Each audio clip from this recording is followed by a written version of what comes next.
कहानी स्टार्ट होती है और हमें हैन हिंग जिन डुआंग पेंजू तीनों को दिखाया जाता है जो हॉस्पिटल में बैठे हुए होते हैं। डुआंग पेंजू की तो ट्रीटमेंट इन्हीं लॉन्डो ने की थी, बट डॉक्टर फिर से अच्छे से ट्रीट कर रहे होते हैं। जिन और हैन हिंग को भी पट्टी लगी होती है। जो काओ विनिंग होता है वो कहता है, देखो आज हैन हिंग को इतनी चोट लग गई और मैं एकदम ठीक हूँ। जो हैनिंग होता है वो कहता है, हाँ क्योंकि तुम बाद में थे, उससे पहले मैं पिट चुका था। कावेनिंग कहता है, फिर भी मैंने बहुत लंडों से फाइटिंग की है और मुझे बस थोड़े से क्रैसेस आए हैं हाथों पर, बाकी मैं तो एकदम ठीक हूँ। और जाओ जिसू तो मेरे से भी ज़्यादा ठीक है ना जाओसू? जाओसू हाँ में सर हिलाता है। कावेनिंग कहता है, वैन को भी चोट नहीं लगी थी पर उसने अपना सर खुद ही दीवार पे भचीड़ लिया। जाओ को जैसे ही आता है वो कहता है, मैं आता हूँ कावेनिंग। कावेनिंग कहता है, कहाँ जा रहे हो? जाओ जिसू कहता है, मैं आता हूँ। एंड ये कहते ही वो उस कमरे से जाने लगता है। जो जिन होता है ना वो हैनिंग को देख रहा होता है और उसे याद आता है कि जब हैनिंग उसे सीपीआर दे रहा था तो एंड जिन अपने लोअर स्लिप को बाइट करता है। डुआंग पेंजो कहता है, क्या हुआ? जिन ना में सिर हिलाता है। अभी जो हैनिंग होता है वो उठकर फिर वहाँ से जाने लगता है। कावेनिंग कहता है, कहाँ जा रहे हो? हैनिंग कहता है, अब घर जाते हैं। कावेनिंग कहता है, थोड़ा रेस्ट कर लो। हैनिंग कहता है, रेस्ट की क्या ज़रूरत है, बहन मिल गई है, माया से मिलकर चला जाऊँगा मैं। जो कावेनिंग होता है वो कहता है, टिकट तो बुक करवाने दो, इतने कहाँ से तुम चले जाओगे? हैनिंग कहता है, टिकट के पैसे नहीं है, ट्रेन से ही जाऊँगा, यहाँ पर आने की जल्दी थी, यहाँ से जाने की नहीं है, ट्रेन का सफ़र मैं कर लूँगा। कावेनिंग कहता है, ज़्यादा नाटक करने की कोई ज़रूरत नहीं है, समझ गए, मैं टिकट बुक करवा दूँगा प्लेन की। एंड आर्गूमेंट मत करना मेरे से, मुझे गुस्सा हो जाता है। हैनिंग मुझे समझाए पर कावेनिंग कहता है, देखो मुझे पराया मत करो हैनिंग। एंड जैसे ही कावेनिंग ये कहता है हैनिंग एकदम शांत हो जाता है, बट वो धीरे से कहता है, कब तक तुम्हारे पैसे यूज़ करता रहूँगा? अब ना हैनिंग ने धीरे से कहा था पर कावेनिंग सुन लेता है एंड कहता है, जब तक तुम जिंदा हो, जब तक मैं जिंदा हूँ, ऐसे मत प्रिटेंड करो कि हम दोनों अजनबी हैं, मुझे अच्छा नहीं लगता है, तुम बदल चुके हो हैनिंग। एंड ये कहते ही कावेनिंग वहाँ से जाने लगता है एंड हैनिंग उसके पीछे पीछे जाने लगता है और हैनिंग बहुत ज़्यादा वरीड लग रहा होता है। हैनिंग के जाते ही जेन कहता है, क्या ये हैनिंग उस काव को पसंद करता है क्या? डुआंग पेंजू कहता है, कोई किसी को भी पसंद करे, हमें क्या करना है, रिया खुश है ना बस। जो जिन होता है वो कहता है, हाँ इस बात की तो खुशी है मुझे कि रिया खुश है। एंड वो स्माइल करता है। एंड ये वही हॉस्पिटल है जहाँ पे चैंगमिंग एडमिट है एंड जो माया है वो मिल चुकी है अपने बाप रे, माया एंड चैंगमिंग दोनों से ही, लाइक तीनों से। हमें जाओसू को दिखाया जाता है जो वैन को ढूंढ रहा होता है एंड वो बहुत पूछता है वैन के बारे में सबसे कि आपने एक लंबा चौड़ा लड़के को देखा, बट कोई वैन के बारे में जानता नहीं था। तो जो अपना जाओ जिसू है वो फिर हॉस्पिटल के बाहर निकल कर उसे ढूंढने लगता है। वो वैन को थोड़ी दूर देखे हुए पाता है, लाइक थोड़ा दूर एक टपरी टाइप था जहाँ पर चाय मिल रहा था। वैन वहीं पर बैठा था एंड वैन ने एक कप चाय मंगाया था खुद के लिए। जो जाओ जिसू होता है वो उसे देख रहा होता है। वो जैसे ही उसके पास जाता वैन की चाय लेकर उधर कोई आ जाता है एंड वो एक बच्चा था। वैन बच्चे को देखकर हैरान था क्योंकि ये तो बाल मजदूरी हुई जो कानून के खिलाफ है। जो वैन होता है वो उस बच्चे को ही देख रहा होता है एंड वो बच्चा कहता है, क्या ऐसे क्या देख रहे हो, चाय पकड़ो। एंड ये कहते ही वो चाय पकड़ा के चला जाता है एंड वैन उस चाय को पीने लगता है। थोड़ी देर बाद वो फिर से वही बच्चा उस कप को लेने आता है क्योंकि वो कांच का गिलास था। जो वैन होता है वो उस बच्चे को पैसा देता है पर वो पैसे ज़्यादा थे। वो बच्चा बोलता है, पैसे ज़्यादा दिए हैं, इतना का खुला भी नहीं होगा, 10 रुपये की चाय के लिए इतनी भारी नोट कौन देता है? जो वैन होता है वो कहता है, ये तुम्हारी टिप है।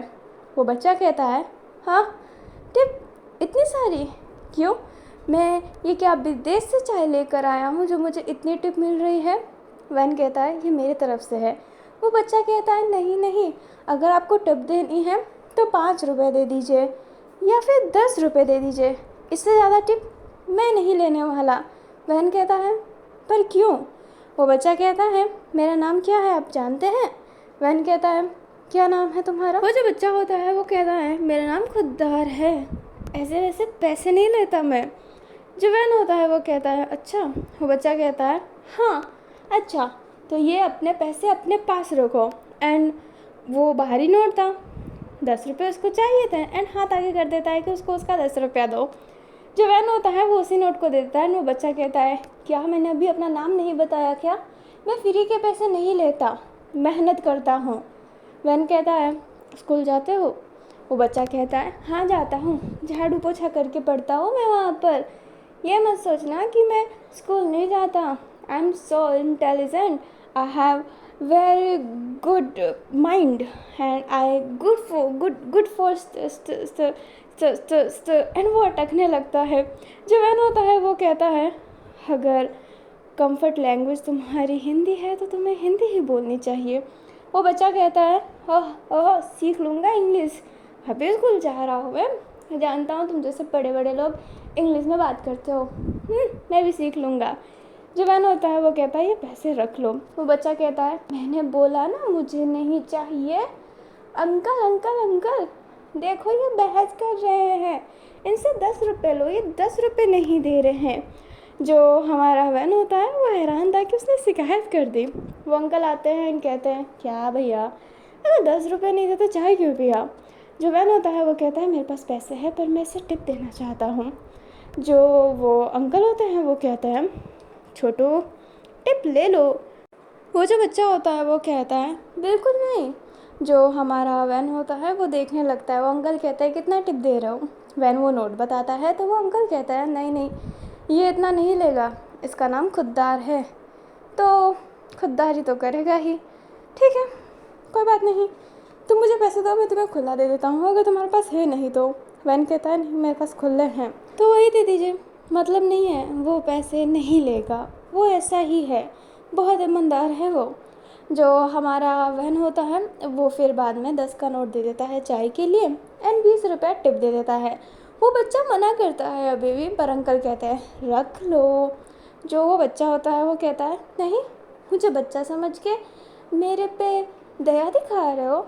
मुझे दया की ना कोई ज़रूरत नहीं है भैया, ये 20 रुपये अपने पास रखिए। एक काम करता हूँ मैं 10 रुपये अपने तरफ से दे देता हूँ, मुझे भीख लेने का कोई शौक़ नहीं है। एंड ये कहते ही वो वहाँ से चला जाता है। जो अंकल होते हैं वो कहते हैं मैंने कहा था ना। जो वैन होता है वो कहता है बहुत ज़्यादा ईमानदार है वो। जो वो अंकल होता है वो कहते हैं सालों से तो नहीं पर महीनों से जान रहा हूँ इसे, अलग ही है ये, बहुत प्यारा है। एंड ये कहता है वो अंकल भी वहाँ से चले जाते हैं। वैन बस उस बच्चे को ही देख रहा होता है जो ना स्टैंड को साफ़ कर रहा होता है, सारे काम कर रहा होता है अपने प्यारे प्यारे नन्हे नन्हे हाथों से। वैन ना उस बच्चे को देखकर स्माइल करता है। जाजिसो जो दूर से ये सब देख रहा होता है वैन की स्माइल देखकर वो हैरान था क्योंकि ये उसकी नेचुरल स्माइल थी। जो वैन होता है जैसे ही वहाँ से जाने वाला था वो जाजिसो को देख लेता है एंड जो जाजिसो होता है वो समझ नहीं पाता कि वो क्या बोले।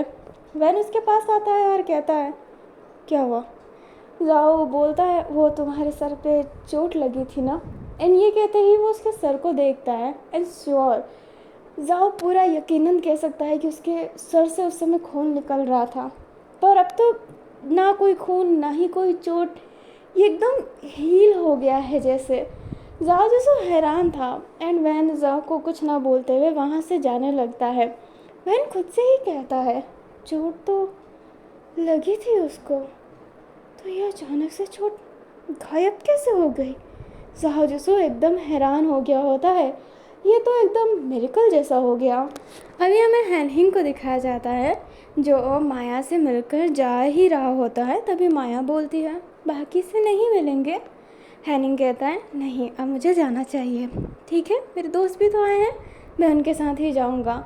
माया थोड़ी सी उदास हो जाती है बट हैनिंग को वो रोक नहीं पाती है। हैनिंग वहाँ से जाने लगता है, तभी हैनिंग को कोई पीछे से हक कर लेता है। हैनिंग हैरान था क्योंकि ये माया नहीं है। हैनिंग जब पीछे देखता है तो वो अपनी रिया थी। जो रिया होती है वो रो रही होती है एंड कहती है शुक्रिया हैनिंग भैया आने के लिए। रिया हैनिंग को भाई नहीं कहती है, पर उसने भाई कहा उसे। जो हैनिंग होता है वो बस पीछे देखने ही लगता है। जो रिया होती है वो कहती है, हाँ, मेरा खुद का भाई नहीं आया, पर देखो आप और जिन मुझे बचाने के लिए कितना कुछ कर रहे थे, शुक्रिया यहाँ पर आने के लिए। एंड वो एकदम पूरा झुक जाती है। जो हैनिंग होता है वो उसका शोल्डर पकड़ता है एंड कहता है इसमें शुक्रिया की कोई बात नहीं है। जो रिया होती है वो कहती है, मम्मी आपको बुला रही है, एक बार मिल लीजिए। जो हैनिंग होता है वो एकदम हैरान, वो क्या बोले, उसको चैंगमिंग से नहीं मिलना था, बट वो हाँ में सिर हिला देता है एंड रिया वहाँ से जाने लगती है। अपनी जो माया होती है वो कहती है, एक बात बताऊँ भैया। जो अपना हैनिंग होता है वो कहता है, बोलो। माया कहती है, रिया दीदी आपको मानती है।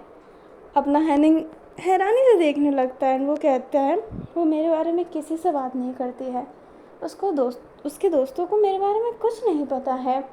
अपनी जो माया होती है वो कहती है, रिया दीदी सबके सामने नहीं बोलती, पर जब भी आप मेरे पास कॉल करते हैं या फिर मेरे से बात करते हैं तो रिया दीदी हमें ऐसा कहती थी। उस हैनिंग को तो तुम्हारे सिवा कोई दिखाई ही नहीं देता, जैसे कि मैं हूँ ही नहीं। मुझे क्या फ़र्क पड़ता है कौन सी मैं उसकी बहन हूँ। ये कहते ही वो हमेशा हाथ फोड़ कर लिया करती थी। एक्चुअली में वो मेरे से बहुत जेलस फील करती है कि आप सिर्फ और सिर्फ मेरे से बातें करते हैं। रिया दीदी ने ये बोला था कि किसी को ना बताए, बहनों का सीक्रेट होता है ना, पर मैंने सोचा कि ये सीक्रेट क्यों ना रिवील कर दूँ। रिया दीदी को इस बात से प्रॉब्लम है कि आप उनके साथ नहीं रहते, भाइयों के दिन भी आप नहीं आते, आप सिर्फ गिफ्ट भिजवा देते हैं और आप मेरे लिए ढेर सारे गिफ्ट भिजवाते हैं एंड रिया दीदी के लिए कुछ भी नहीं, मतलब मेरे सामने तो कुछ भी नहीं। जो अपना हैनिंग होता है वो हैरान था क्योंकि उसे उम्मीद नहीं था कि रिया उससे मानती है, बट वो ये सुनकर खुश था कि रिया उससे नफ़रत नहीं करती है जैसे चैंगमिंग करती है। जो अपना हैनिंग होता है ना फिर चैंगमिंग के जाता है वार्ड में। जो चैंगमिंग होती है वो अपने फेस को नीचे ही की हुई थी। हैनिंग कहता है, आपने बुलाया। चैंगमिंग कहती है, अभी ही जा रहे हो, घर वापस नहीं आओगे, खाना वाना नहीं खाना है तुम्हें। हैनिंग कहता है, वो मेरे दोस्त आए हैं ना तो मुझे उनके साथ ही जाना पड़ेगा। वो जो कावेनिंग है ना उसने टिकट बुक करवा दी। आप कावेनिंग को जानते नहीं होंगे, वो आपसे मिला भी नहीं है, तो उसने टिकट बुक करवा दी है। मेरा पैसे बच जाएंगे इसलिए सोचा कि उसके साथ ही चला जाऊं। जो चैंगमिंग होती है वो बस कह देती है। हैनिंग कहता है तो ठीक है मैं जाता हूँ एंड ये कहते ही वो जैसे जाने लगता है चैंगमिंग कहती है, हैनिंग बेटा। हैनिंग बेटा सुनकर वो एकदम रुक जाता है एंड चैंगमिंग की तरफ देखने लगता है। चैंगमिंग अपना फेस ऊपर नहीं कर पा रही थी क्योंकि वो रो रही थी। वो रोते हुए कहती है, मैंने कभी भी तुमसे प्यार से बात नहीं किया, कभी भी तुम्हारी इज्जत नहीं की। बचपन से मैंने तुम्हें एक बर्डन माना, पर तुमने कभी मेरा डिसरिस्पेक्ट नहीं किया। तुम मुझे सुना सकते थे मैं तुम्हारी कुछ नहीं लगती हूँ, पर फिर भी तुमने मेरी इज्जत की। और आज मेरा बेटा वहाँ से नहीं आया मेरी बेटी के लिए, पर तुम आ गए। मुझे माफ़ करना, मैं तुम्हारे लिए कभी अच्छी नहीं रही। हैनिंग कहता है, माफ़ी मत मांगिए, आप मेरे साथ बुरी रही है, पर मैं ये नहीं भूल सकता कि आपने मेरे लिए कुछ अच्छा भी किया है। हैनिंग चैंगमिंग को ही देख रहा होता है एंड उससे बचपन की बात याद आती है। जब वो उसने सुन लिया था ना, चैंगमिंग एंड रे जब बात कर रहा था कि कब तक मेरे घर में रहेगा, वो उसने सुन लिया होता है। उसके बाद वो खाना ही नहीं खाता था। रे के कहने पे भी वो नहीं खाता था। माया उस समय तक तो पैदा भी नहीं हुई थी, जो माया का कहना मानेगा वो, तो वो नहीं खाता था। जो चैंगमिंग होती है ना वो गुस्से में प्लेट वहाँ पर ला के रख देती है एंड कहती है, खाना क्यों नहीं खा रहे, तुम्हारे हिस्से का खाना बनाती हूँ, वेस्ट हो जाता है। हैनिंग कहता है, मुझे भूख नहीं है। चैंगमिंग कहती है, अब तुम्हें भूख हो या फिर ना हो तुम्हें खाना पड़ेगा। जो हैनिंग होता है वो कहता है, मुझे नहीं खाना है, पर चैंगमिंग बाइट लेकर उसके फेस के आगे कर देती है। हैनिंग कहता है, नहीं मुझे नहीं खाना है, पर चैंगमिंग उससे ज़बरदस्ती खिलाने लगती है एंड उसने उसे पूरा खाना खिलाया था एंड वो कही थी, कल चुपचाप खा लेना, नहीं तो ऐसे ही खिलाऊंगी तुम्हें। राशन फ्री में आता है क्या, पैसे लगते हैं राशन के भी। एंड ये कहते ही वो उधर से चली जाती थी। उसने पूरी तरीके से पर हैनिंग को खाना खिलाया था। उसने हैनिंग को कभी भूखा रखने नहीं दिया। डांटती थी, ताने देती थी, पर हैनिंग को भूखा कभी सोने नहीं देती थी। ये भी है। प्रेजेंट टाइम में जो हैनिंग होता है वो स्माइल करते हुए कहता है, हम फिर मिलेंगे चैंगमिंग आंटी। जो चैंगमिंग होती है वो हाँ में सिर हिलाते हुए कहती है, मुझे माफ़ करना। हैनिंग बोलता है, माफ़ी की कोई ज़रूरत नहीं है। हैनिंग ना और कुछ सुने बिना वहाँ से चला जाता है। तभी रे उससे मिलता है एंड वो उसे बहुत रोकने की कोशिश करता है। एंड शुक्रिया भी बोलता है रिया को ढूंढने के लिए, पर जो हैनिंग होता है वो कहता है शुक्रिया की कोई बात नहीं है एंड ऑल दैट। वो सारी बातें कर लेता है एंड वो कहता है कि उसे जाना ही पड़ेगा। हैनिंग यहाँ पे नहीं रुक सकता है। माया अच्छी है, चैंगमिंग भी बहुत अच्छे तरीके से बात कर रही है, अभी सब अच्छा है, पर हैनिंग ने कभी इस जगह को अपना घर समझा ही नहीं है। वो माया के लिए ही आया करता था, अगर आया भी करता था तो, बाकी वो आता भी नहीं था। तो उसके लिए कंफर्ट जोन नहीं है। वो अपने दोस्तों के साथ जाना ही ज़्यादा प्रेफर करेगा क्योंकि उसे पैसे भी कमाने हैं। जो हमारा हैनिंग होता है फिर वो वहाँ से जाने लगता है। हमें काउ वेनिंग को दिखाया जाता है जो ना एक कैब बुक करने के लिए बाहर आया होता है। अभी जो अपना हैनिंग है ना उसने साफ साफ काउ वेनिंग को वार्निंग दी होती है कि कोई भी महंगा कैब बुक नहीं करेगा, बार्गेनिंग करेगा। एंड काउ वेनिंग हाँ बोल दिया होता है कि ठीक है वो बार्गेनिंग कर लेगा, वो पैसे कम करवाने की कोशिश करेगा। इसलिए वो चलते चलते आगे जा रहा होता है एंड वो ऐसा बोलता है कि यहाँ तक चलोगे? टैक्सी वाला कहता है हाँ। काउ वेनिंग कहता है कितने पैसे लोगे? वो ज़्यादा बताता है। काउ वेनिंग कहता है थोड़ा कम करो। टैक्सी वाला मना करता है तो काउ वेनिंग चला जाता है। काउ वेनिंग जिद भी नहीं करता है वहाँ से। एंड वो आगे जा जाके उसने बहुत सारी टैक्सी देख ली होती है एंड वो थक गया होता है। अब उसने सोचा होता है कि अब साला 2000 भी लेगा तो वो दे देगा, पर अब वो और बार्गेनिंग नहीं करेगा, वो और नहीं घूम सकता, उसके पाँव में दर्द हो रहा है। एंड ये कहते ही वो एक टैक्सी को रोकने ही वाला था, पर वो सामने देखता है कि एक लड़का एक लड़की को छेड़ रहा है। जो काउ वेनिंग होता है वो उसके पास जाते हुए कहता है, हॉस्पिटल पास में है तो मतलब क्या है, एडमिट होना चाहते हो? वो लड़का कहता है, देखो कुछ ज़्यादा उड़ो मत तुम, समझ गए? जानते हो कौन हूँ मैं? बिल्लू गैंग का आदमी हूँ। काउ वेनिंग कहता है, तुम्हारी बिल्लू गैंग को है? मैंने सुना उसकी फील्डिंग सेट हो गई। अब उस पर्सन को भी नहीं पता कि बिल्लू गैंग की फील्डिंग सेट हो गई है, क्योंकि उसके नाम पर ही उछल रहा है, उसके गैंग का रियल मेंबर नहीं है वो लड़का कहता है, बिल्लू गैंग को तुम नहीं जानते हो। अब ना काउ वेनिंग कहता है, अच्छा तो तुम मुझे नहीं जानते हो, बताता हूँ कि कौन हूँ मैं।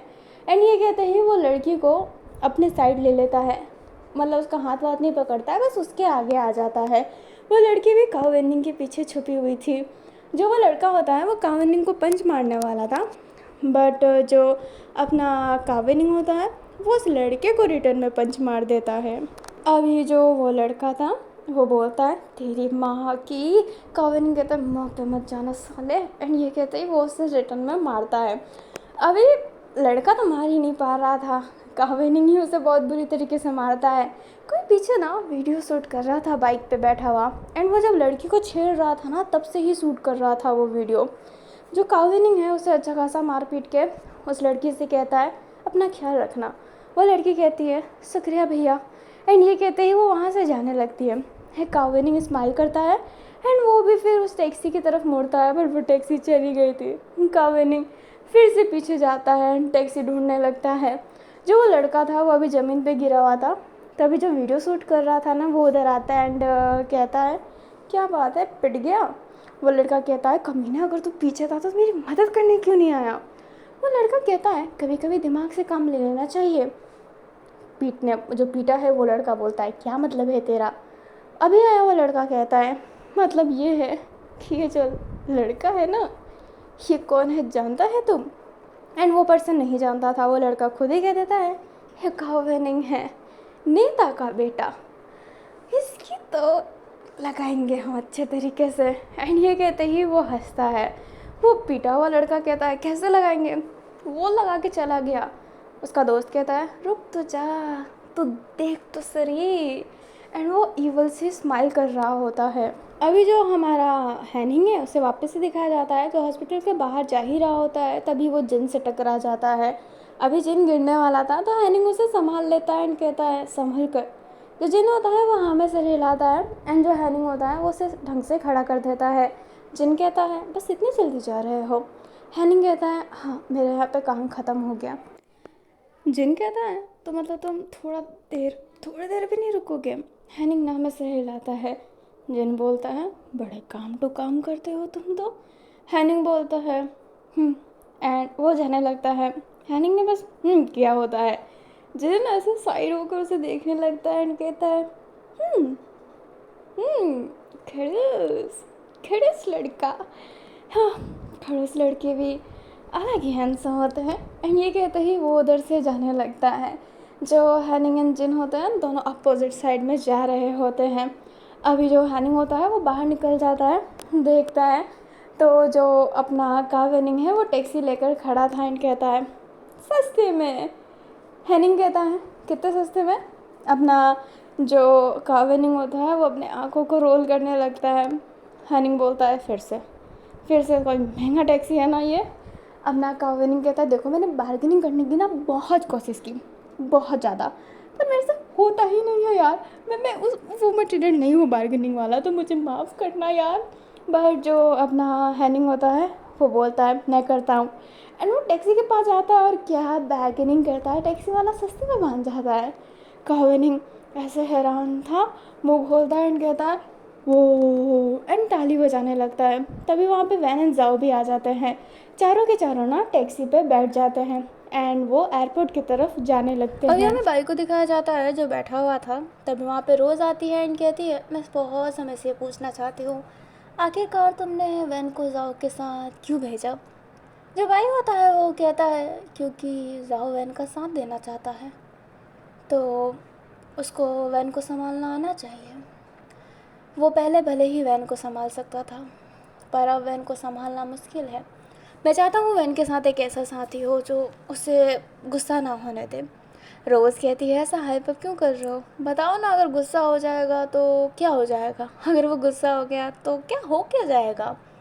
जो हमारा भाई होता है वो कहता है तुम्हें अपने गुरु का पहला स्टूडेंट याद है। जो रोज़ होती है वो कहती है उसे कैसे भूल सकते हैं। भाई कहता है जो उसने किया था ना वही हो जाएगा, खून बहेगा हर जगह। जो हमारी रोज़ होती है वो एकदम शांत हो जाती है। भाई कहता है मैं नहीं जानता कि आखिरकार वैन के साथ ये कैसा हुआ है और ये किसने किया है, पर वैन को एक नॉर्मल ह्यूमन कहना हाँ ये गलत होगा और वो नॉर्मल ह्यूमन रहा ही नहीं है। मैं चाहता हूँ कि उसका गुस्सा शांत रहे और एक इंसान खुद को इतना शांत नहीं करवा सकता, किसी दूसरे की ज़रूरत है और वैन को बदला लेना है तो उसे बाहर का रहन सहन आना चाहिए। वो सालों से यहीं पर है। तुम्हारा शिष्य तो बाहर गया भी है पर वैन कहीं नहीं गया है, तो मैं चाहता हूँ कि वो फिर से दुनिया देखना स्टार्ट करे। आफ्टर ऑल जब उसके साथ ये सब हुआ था तो वो बच्चा ही तो था, उसके बाद उसने पता नहीं क्या क्या देखा है, मैं तो ये समझ भी नहीं सकता। जो रोज़ होती है वो एकदम शांत थी। जो भाई होता है वो कहता है ठीक है मैं चलता हूँ। जो अपनी रोज़ होती है वो कहती है कहाँ। भाई कहता है अब तुम आ गई हो तो यहाँ पे चैन से तो रह नहीं पाऊँगा, तो बाहर ही घूम लेता हूँ। जो रोज़ होती है वो कहती है तुम बहुत बुरे हो। भाई कहता है तुमसे तो कम ही बुरा हूँगा। एंड ये कहते ही वो वहाँ से जाने लगता है। एंड यस तमाई यहाँ पे नहीं है, तमाई वापस अपने सिटी पहुँच गई है। लाइक डेंगियान वो वापस से वहाँ पे चली गई है। हमें चेंगफेंग को दिखाया जाता है जो हुसैन के सामने खड़ा था एंड वो कहता है जाओजिंग माउंडागू जा रहे हैं सैनसन के पास, तो मैं वहीं पे जा रहा हूँ, वहीं पर उनसे बात होगी। जो हमारा हुसैन होता है वो कहता है सैनसन से बहुत बातचीत होने लग गई है उसकी, मुझे पता था सुअर से ही तो बात करेंगे। अभी चैंगफेंग ने ये बात सुनी होती है, हुसैन ने धीरे बोला था पर फिर भी चैंगफेंग उसे इग्नोर करता है। अपना जो चैंगफेंग होता है वो कहता है आप सच्ची में नहीं चलना चाहते ना। जो हुसैन होता है वो कहता है मुझे नहीं जाना, तुम लोग जाओ। तुम लोग जाओ का मतलब ये है कि चैंगलिंग और सियालंग भी जा रही है। भले सियालंग और चैंगलिंग बात नहीं कर रहे हैं अभी भी उसी रीजन्स की वजह से, पर वो दोनों माउंट जा रहे हैं। घूमना हो जाएगा क्योंकि माउंट में बहुत खेत है, वो बहुत ब्यूटीफुल जगह है। लाइक वहाँ पर कोई बड़ी बड़ी बिल्डिंग नहीं है, मॉल्स नहीं है, पर अगर आपको नेचर ब्यूटी देखना है तो आपको वहाँ पे ज़रूर जाना चाहिए। जो चैंगफेंग होता है वो हाँ में सर हिलाता है एंड वहाँ से जाने लगता है। जैसे ही चैंगफेंग वहाँ से जाता है, हुसैन किसी को कॉल करता है एंड कहता है मेरा चॉपर तैयार रखो, मांदा गुजारा हूँ साउजिंग से बात करने। एंड उसने किसी को ऐसे कहा होता है, लाइक वो भी मांदागु जा रहा होता है, पर चैंगफेंग को नहीं बता रहा कि वो मांदागु जा रहा है, वो पीछे से जाएगा। अभी ना हमें नाइट का सीन दिखाया जाता है। जो हमारा चैंगफेंग, चैंगलिंग और सियालंग थे ना, वो पहुंच गए होते हैं हमारे सेंसन के पास। अभी सेंसन का ना 3 घर है। एक जो उसका ऑफिस है जहाँ पर अपना जाओजिंग एंड हमारे चैंगफेंग की बात होगी। एक जो घर है वो मिट का घर है जहाँ पर जो अपना सेंसन है वो रहता है। एंड एक और जो घर है वो मेहमानों के लिए रखा गया है।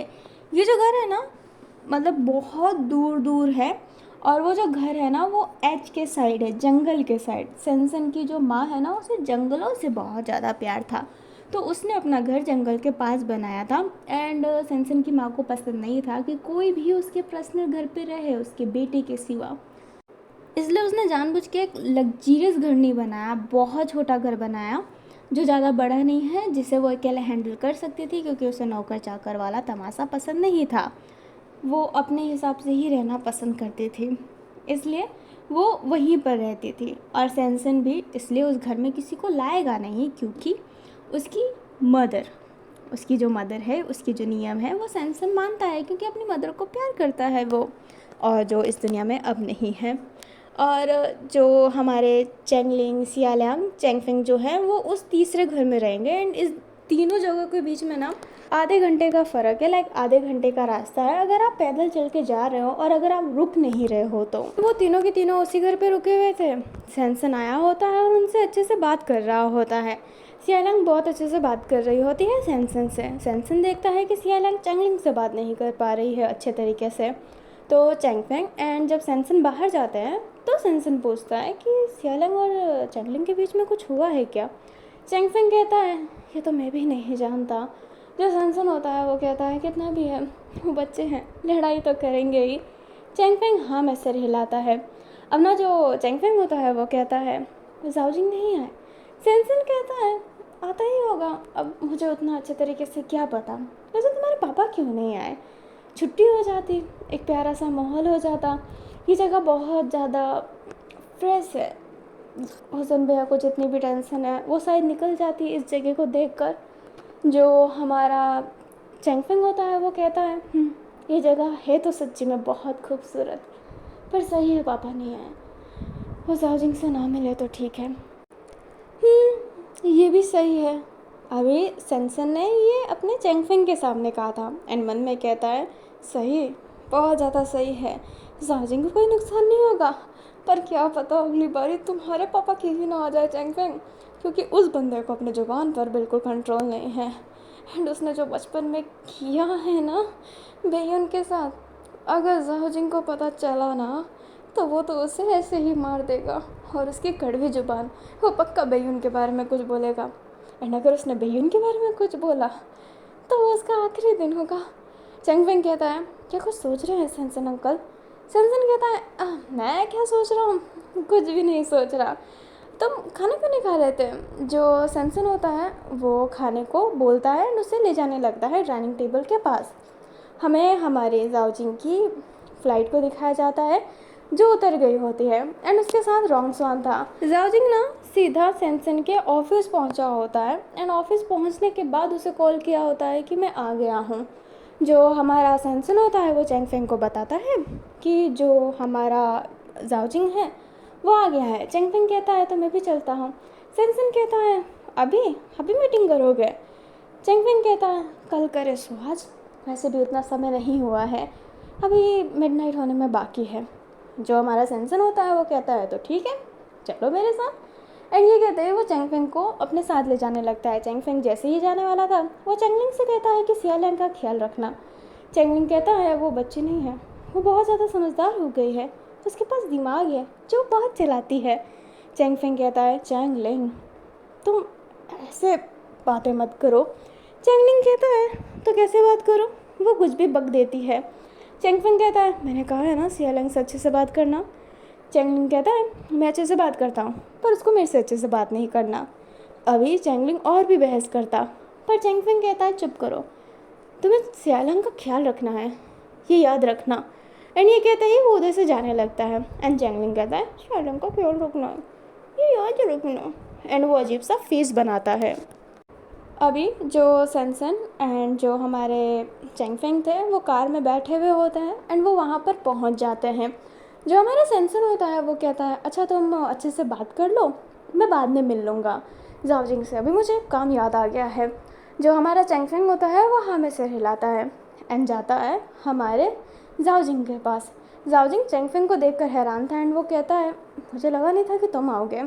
चैंगफेंग कहता है सोचा कि जो कल बात करेंगे वो आज ही कर लेते हैं, आपका भी टाइम वेस्ट नहीं होगा और मेरा भी। अब ना जाओजिंग कहता है हाँ तो तुम कोई रोड बनाने के बारे में बात कर रहे थे ना, हमारे मटेरियल चाहिए। जो हमारा चैंगफेंग होता है वो हाँ में सिर हिलाता है एंड कहता है आपके मटेरियल बहुत अच्छे होते हैं। जाओजिंग कहता है हाँ मैं ख़ास अपने इंजीनियर से बनवाता हूँ, ज़्यादा पैसे लगा के, पैसे रखता नहीं हूँ अपने पास। अब ना जो चैंगफेंग होता है वो कहता है आप अपने पास बिल्कुल पैसे नहीं रखते, फिर भी देखिए आप कितने अमीर हैं। जाओजिंग कहता है जो अच्छा काम करता है भगवान की कृपा उस पर रहती है। चैंगफेंग हाँ में सिर हिलाता है। जो हमारा जाओजिंग होता है वो कहता है वैसे तुम्हारे पापा कैसे हैं, बहुत हेट मिल रहा है ना उन्हें। चैंगफेंग कहता है आपको उन सब चीज़ों की फिक्र करने की कोई ज़रूरत नहीं है, आफ्टर ऑल आपने ही तो ये सब करवाया है ना। जो हमारा जाओजिंग होता है वो कहता है क्या कहा तुमने चैंगफेंग। चैंगफेंग कहता है क्या कुछ गलत कहा क्या आपने ही रिवर के माइंड में ये नहीं डाला कि वीडियो बनाए, क्योंकि रिवर को मैं जितना जानता हूँ वो सोशल मीडिया वाला तो नहीं है। जो जाओजिंग होता है वो कहता है क्योंकि तुम सिर्फ रिवर को जानते हो, उसकी बहनों को नहीं। उसकी एक बहन को ना एक्टर बनना था, अगर वो एक्टर नहीं बन पाई तो वो सोशल मीडिया पे कुछ करना चाहती थी, नाम कमाना चाहती थी, क्रिएटर बनना चाहती थी, पर वो बन नहीं पाई। उसे एल्गोरिथम में एंड ये सब के बारे में बहुत ज़्यादा पता है। क्या है ना, मैंने उसकी सिफारिश की है आइडल बनने की जर्नी में, तो तुम्हें पता नहीं होगा। एंड तुम जो बोल रहे हो कि तुम रिवर को जानते हो, हाँ तुम जानते होगे पर तुम मुझे नहीं जानते ना। तुम्हें लग सकता है कि मैं कर सकता हूँ पर मुझे ये सब करने का कोई शौक़ नहीं है चैंगफेंग, क्योंकि आपके पापा चैंगफेंग उनको ही बदला लेने का शौक़ है, वो ही हमें पराया मानते हैं, सैनसन को भी तो वो प्यार नहीं करते। चलिए हमारा एक भाई उनके ख़ानदान से नहीं है, पर सैनसन का क्या, सैनसन तो उन्हीं का भाई है, पर वो फिर भी सैनसन को प्यार नहीं करते। क्यों नहीं करते? रीज़न बता सकते हैं, क्योंकि वो छोटा है। आपके पापा के लिए ना वो 3 भाई इम्पोर्टेंट थे, बड़ा भाई, दूसरा भाई, तीसरा भाई, ये 3 इम्पोर्टेंट है। वो सैनसन और मेरा इज्जत ही नहीं करता, क्योंकि हम उनसे छोटे हैं तो उन्हें फ़र्क ही नहीं पड़ता, वो अपने बड़े भाइयों की इज्जत करते हैं, छोटे भाई को वो सोचते हैं कि ये क्यों है, ये क्यों है, और आप इस बात से डिनाई नहीं कर सकते। और आपके पिताश्री के ही कान रिवर ने बाहर लाए हैं, कुछ झूठ तो नहीं बोला है ना उसने। अब चलो मैंने बोला हो उसको, ठीक है मैंने बोला हो कि रिवर मैंने तुम्हारी बहन का ये किया, तुम्हारा ये किया, तो तुम एक काम करो एक वीडियो बना के डाल दो, चलो मैंने बोला हो।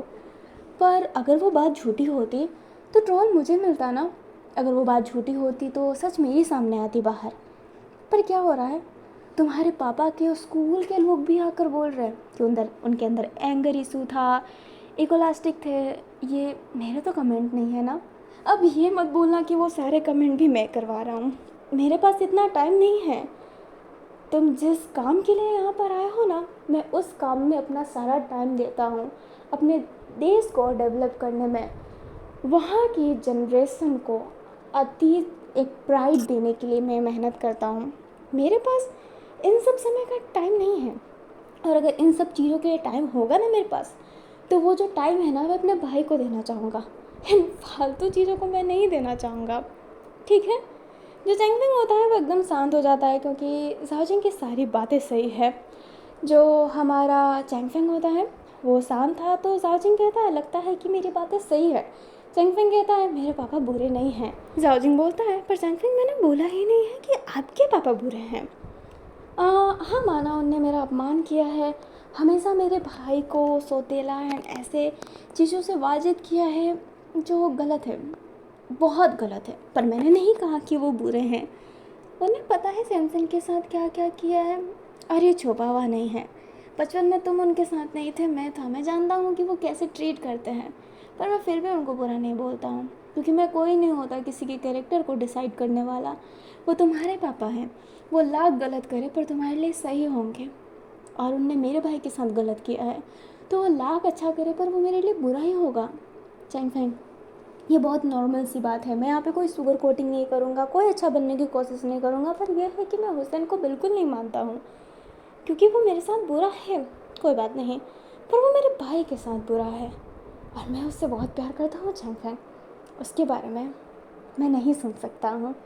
जो हमारा चैंग फैंग था वो कुछ नहीं कह पा रहा है, क्योंकि वो जानता है अपने बाप के बारे में कि वो कैसा है। रिवर के साथ उसने जो किया वो उसे हर्ट कर रहा होता है। जो हमारा चैंग फैंग होता है ना, वो कहता है हाँ ठीक है, तो क्या आप अपना सामान मुझे देंगे। जो हमारा चैंग फैंग होता है वो जैसे ये कहता है, साओजिंग कहता है हाँ मैं अपना कारीगर दूंगा, बस पैसे का बात कर लेते हैं।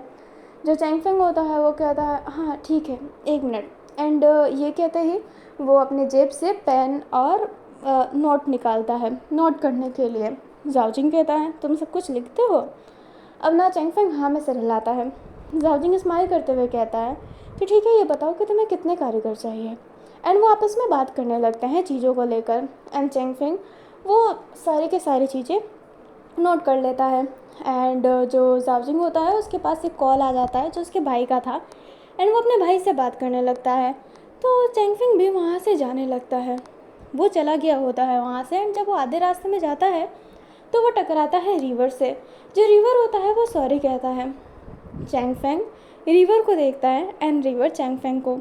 अब चैंग फैंग को देखते ही रिवर वहाँ से जाने लगता है। चैंग फैंग कहता है आखिरकार आपने ऐसा क्यों किया, आपने मेरे पापा की बदनामी क्यों की, पैसे चाहिए थे तो मेरे से ले लेते ना।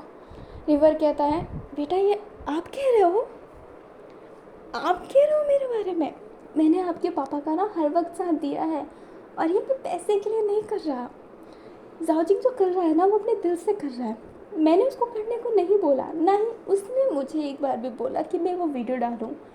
वो मैंने दिल से डाला है, क्योंकि तुम्हारे पापा ने मेरी बहनों के बारे में जो बोला है ना, अगर तुम्हारी बहन होती और उसके बारे में बोला होता ना बेटा, तो तुम सुन भी नहीं पाते।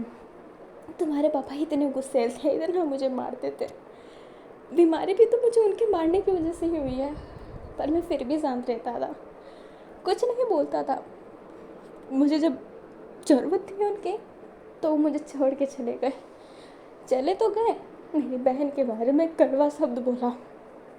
ऐसे सब कि मैं कैसे बोलूँ। और तुम कह रहे हो कि मैं पैसा चाहता हूँ। बेटा मुझे पैसे नहीं चाहिए। एक काम करूँगा, जैसे ही मैं पैसे कमाने लग जाऊँगा ना ज़्यादा, मैं तुम्हारे पापा के पास से जितने भी पैसे लिए मैं वो भी चुका दूँगा। रिवर ईमानदार का बहुत पक्का है बेटा, और मुझे तुमसे ये उम्मीद नहीं थी।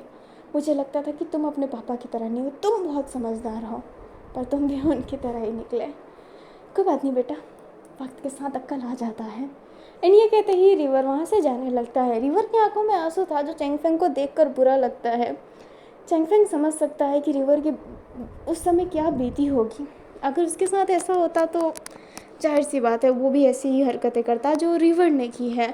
हमें जाओजिंग को दिखाया जाता है जो बेयन से बातें कर लिया होता है। वो जैसे ही पीछे मुड़ता है तो वहाँ पर चैंग फैंग नहीं था, वो चला गया होता है। अभी जो हमारा जाओजिंग था वो भी वहाँ से जाने लगता है, पर तभी उसे कदमों की आहट आती है। वो सोचता है कि चैंग फैंग आ गया। वो जैसे ही गेट की तरफ देखता है तो वहाँ पे हुसैन था, जिसने बहुत ड्रिंक कर रखी होती है। वो कहता है देखो देखो कौन आया, महान इंसान।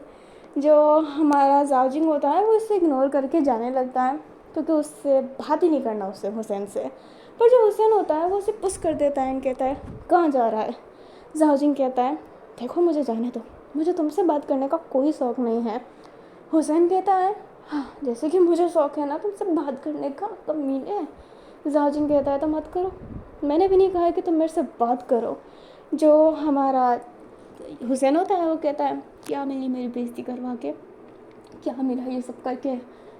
साजिन कहता है, ओह कम ऑन, मैंने ऐसा कुछ नहीं किया है जो तुम मुझे बोल रहे हो, तुम्हारे ही कर्म है जो तुम पे वापस आए हैं। तुम सबको लगता है कि मैंने वीडियो डालने को बोला है, जबकि इन सब चीज़ों की ज़रूरत ही नहीं है। मैं अपने नॉर्मल लाइफ में ही खुश हूँ, मुझे किसी को नीचे नहीं गिराना है, क्योंकि मैं इतना ऊपर हूँ ना कि कोई कितना भी नीचे गिरा हो मुझे फ़र्क नहीं पड़ेगा। जो हमारा जाजिंग होता है वो जैसे ये कहता है, हुसैन कहता है, बहुत ऊपर चले गए हो तो। ये जो सोशल मीडिया पे फैंस कमा रखे हैं ना तूने, ये सिर्फ सोशल मीडिया पे ही काम करेंगे, अब भी नहीं करेगा। अपना एटीट्यूड नीचे, आंखें नीचे रख। अभी जो हुसैन होता है उसे उंगली दिखा रहा होता है, पर जाजिंग अपनी आंखें बिल्कुल नीचे नहीं करता है। जाजिंग कहता है, मुझे नशेड़ियों से बात करने का कोई शौक़ नहीं है, जब नशा उतर जाएगा ना तब आना, क्योंकि तभी भी तुम इतना ही गंदा बोलोगे हुसैन। एंड ये कहते ही वो फिर से उधर जाता था, पर जो अपना हुसैन होता है वो कहता है, अरे तेरा भाई कैसा है? जो हमारा जाजिंग होता है वो रुकते हुए कहता है, मेरे भाई के बारे में एक शब्द भी मत कहना हुसैन। जो हुसैन होता है वो कहता है, एक शब्द? मैं 10 शब्द बोलूँगा। वैसे तुझे पता है बचपन में तेरा भाई कैसे सहमा सहमा सा रहता था, हमेशा जब भी तू आता था वो तेरे पीछे छुप जाता था। पता है ऐसा क्यों था? जाजिंग बस हुसैन को ही देखने लगता है। जो हुसैन होता है वो कहता है, मेरी वजह से, ऑफ कोर्स। जाजिंग अब उसे गुस्सा आ रहा होता है, क्योंकि बचपन में उसका भाई सहम तो गया था, वो नहीं जानता था क्यों, शायद उसको लगता था कि वो उसके साथ नहीं है इसलिए, पर उसके अलावा भी कुछ था क्या उसके लाइफ में। जो हुसैन होता है वो कहता है, तू तो हमेशा पापा के आगे पीछे घूमता रहता था, और पापा भी तुझे आगे पीछे घुमाते रहते थे। अपने उस बेगम से पहले भाई का तो तूने ख्याल ही नहीं रखा था। तुझे पता है वो उसकी कितनी छोटी छोटी हाथ थी, कितना छोटा छोटा शरीर था, और साथ में ना उसकी पीपी भी बहुत छोटी थी। साजिंग कहता है, माय लैंग्वेज हुसैन। जो हुसैन होता है वो कहता है, हाँ मेरी लैंग्वेज की बात कर रहे हो? तुम्हें पता है मैं उसके साथ क्या करता था? उसकी पैंट खोल कर उसको उसकी पीपी दिखाता था और कहता था कि देखो कितनी छोटी है। फिर मैं अपना दिखाता था कि कितनी बड़ी है। मैं ना उसके हाथों में अपना पकड़ा देता था और कहता था कि देख कितनी बड़ी है ना। एंड वो रोने लगता था, घबराने लगता था, हाँ मम्मी वो कितना छोटा छोटा था। अभी जो हमारा जाजिंग होता है वो उसका गला दबाने लगता है एंड कहता है, तू मरेगा। जो हुसैन होता है वो कहता है, तू मरेगा? मुझे सबको बताएगी मांदागू में तू है, हाँ मैं हूँ, तेरी मेरी बीफ चली रही है, सबको पता चल जाएगा कि तूने मारा है मुझे। जो हमारा जाजिंग होता है वो कहता है, अच्छा कर ले, जो करना है कर ले। तुझे एक बात पता है? तूने मुझे मेरे बचपन की बात बताई ना, मेरे भाई के साथ तूने क्या किया? मैं बताऊँ कि मैंने तेरे भाई के साथ क्या किया? तेरे भाई को मैंने सबसे पहले मार दिया, तेरे बड़े भाई को। पता है क्यों? क्योंकि उसने मेरे भाई के बारे में बात की थी। गाँव को भी बहुत बुरी तरीके से स्टैप कर करके मार दिया, उसी के पेन से उसे मार दिया। मैंने उसको उसी के पेन से उसे मार दिया, गर्दन में डाला, सीने पे डाला, हर जगह खूनम खून हो गया था वो, उसकी खून निकल रही थी हर जगह से, हर जगह से। तूने क्या ही किया होगा? मैंने तेरे भाई के साथ इतना बुरा किया है ना कि तू सोच भी नहीं सकता। तेरा बड़ा भाई जिसके तू हमेशा गांड चाटता रहता था, मैंने उसकी ही गांड मार ली। और अब तेरी बारी है। तुझे क्या लगता है तू मेरे भाई के साथ कुछ भी किया होगा और मैं तुझे छोड़ दूँगा? हुसैन तेरी लाइफ की ना सबसे बड़ी गलती होगी कि तूने मेरे भाई के साथ ये सब किया। मरने के बाद भी तू सोचेगा कि काश मैंने वो नहीं किया होता। हाँ, अभी जो जाजिंग होता है ना उसका बहुत तेज़ गला दबा रहा होता है, हुसैन छुड़ाने की कोशिश कर रहा होता है पर छुड़ा नहीं पा रहा होता है, उसका गला दर्द कर रहा होता है, वो उसे लात मार रहा होता है, पर जो जाजिंग होता है ना बहुत बुरी तरीके से उसको सीधा ज़मीन पे फेंक देता है एंड कहता है, पीपी पीपी छोटी थी ना मेरे भाई की, छोटा था तो छोटी ही होगी ना, पर कोई बात नहीं, जरा तेरा तो पीपी देखो कैसा है। एंड ये कहते ही वो उसका पेंट खोलने लगता है। वो बहुत स्ट्रगल करता है हुसैन, पर जाजिंग छोड़ता नहीं है, उसका पेंट खोल लेता है एंड उसका जो वो था वो पकड़ के कहता है, मोटी है। एंड ये कहते ही वो तेज़ इतना खींचने लगता है, हुसैन को दर्द हो रहा होता है, पर जो जाओजिंग है ना वो अपने पाँव को ना हुसैन के मुंह पर रख लिया था, जिस वजह से वो आवाज़ नहीं कर पा रहा था और उसे बहुत दर्द हो रहा होता है। जाओजिंग इधर उधर देखता है और उसे सैनसन के डेस्क पर एक कटर दिखाई देता है। वो जैसे ही कटर लेके आने वाला था, लाइक लेने के लिए जाता, हुसैन क्रॉल करके जाने की कोशिश करता है, पर जाओजिंग उसे पकड़ लेता है एंड कहता है तेरी बीबी तुझे मुबारक। एंड ये कहते ही वो उसका काट देता है एंड बोलता है तो क्या टेस्ट करना चाहेगा। जो हमारा हुसैन था वो कुछ बोले उससे पहले वो जो कटा हुआ पीस है वो जाओजिंग उसी के मुंह पे डाल देता है एंड उसे बहुत ब्रूटल तरीके से मार रहा होता है। वो हंस रहा है, वो मार रहा है, वो हंस रहा है, वो मार रहा है, उसके फेस पे पूरा ब्लड हो गया है, बट वो इन्जॉय कर रहा है उसे मारते समय, क्योंकि बाकियों ने जो किया ना बेयून के साथ वो एक अलग चीज़ था। उसने सिर्फ बेयून के बारे में बोला, पर इसने बचपन में घटिया हरकत कर रखी थी। जाओजिंग कैसे छोड़ेगा उसे। सबसे बुरी मौत हुसैन को ही मिली होती है उन तीनों में से। अभी जो हमारा जाओजिंग होता है वो उसे ऐसे ही मार रहा होता है। हमें सैनसन को दिखाया जाता है जिसका काम ख़त्म हो गया होता है, तो वो आ रहा होता है वापस ऑफिस की तरफ, पर वो देखता है कि जो हमारा चेंगफेंग है वो भागते हुए उसकी तरफ ही आ रहा है। सैनसन कहता है क्या हुआ चेंगफेंग। जो चेंगफेंग होता है वो कहता है पुलिस को कॉल करो, सिग्नल बहुत कम है, पुलिस को कॉल करो। जो हमारा सैनसन होता है वो कहता है पुलिस को कॉल क्यों करूँ मैं। जो हमारा चेंगफेंग होता है वो कहता है वो जाओजिंग ने मेरे बाप को मार डाला, मेरे पास वीडियो भी है।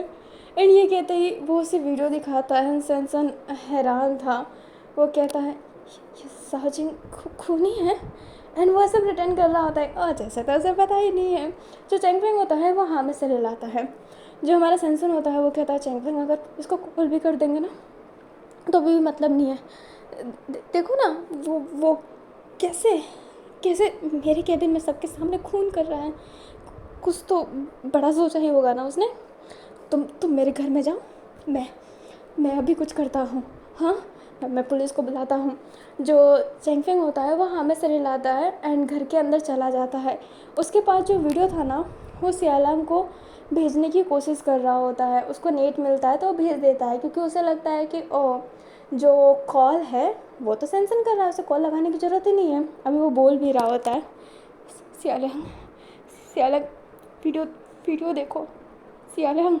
एंड ये कहते ही वो फ़ोन करने वाला था अभी हमारे उसको चैंगलिंग को, पर तब तक सैनसन वहाँ पे आ जाता है। वो कहता है किसे कॉल कर रहे हो। जो हमारा चेंगफेंग होता है वो कहता है मैं चैंगलिंग को कॉल कर रहा हूँ। सैनसन कहता है उन सबको इन चीज़ों से दूर रखो, अभी वो बच्चे हैं।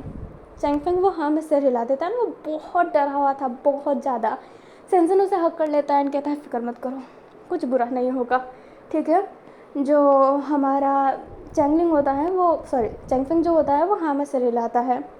हमें अब चैंगलिंग को दिखाया जाता है जो ना घर पे था एंड जो सियालंग होती है वो उठ गई होती है, पर उसने फ़ोन चेक नहीं किया था, उसने वो वीडियो नहीं देखा होता है। जो सियालंग थी वो हमारे चैंगलिंग को देखती है एंड मुंह फेर लेती है।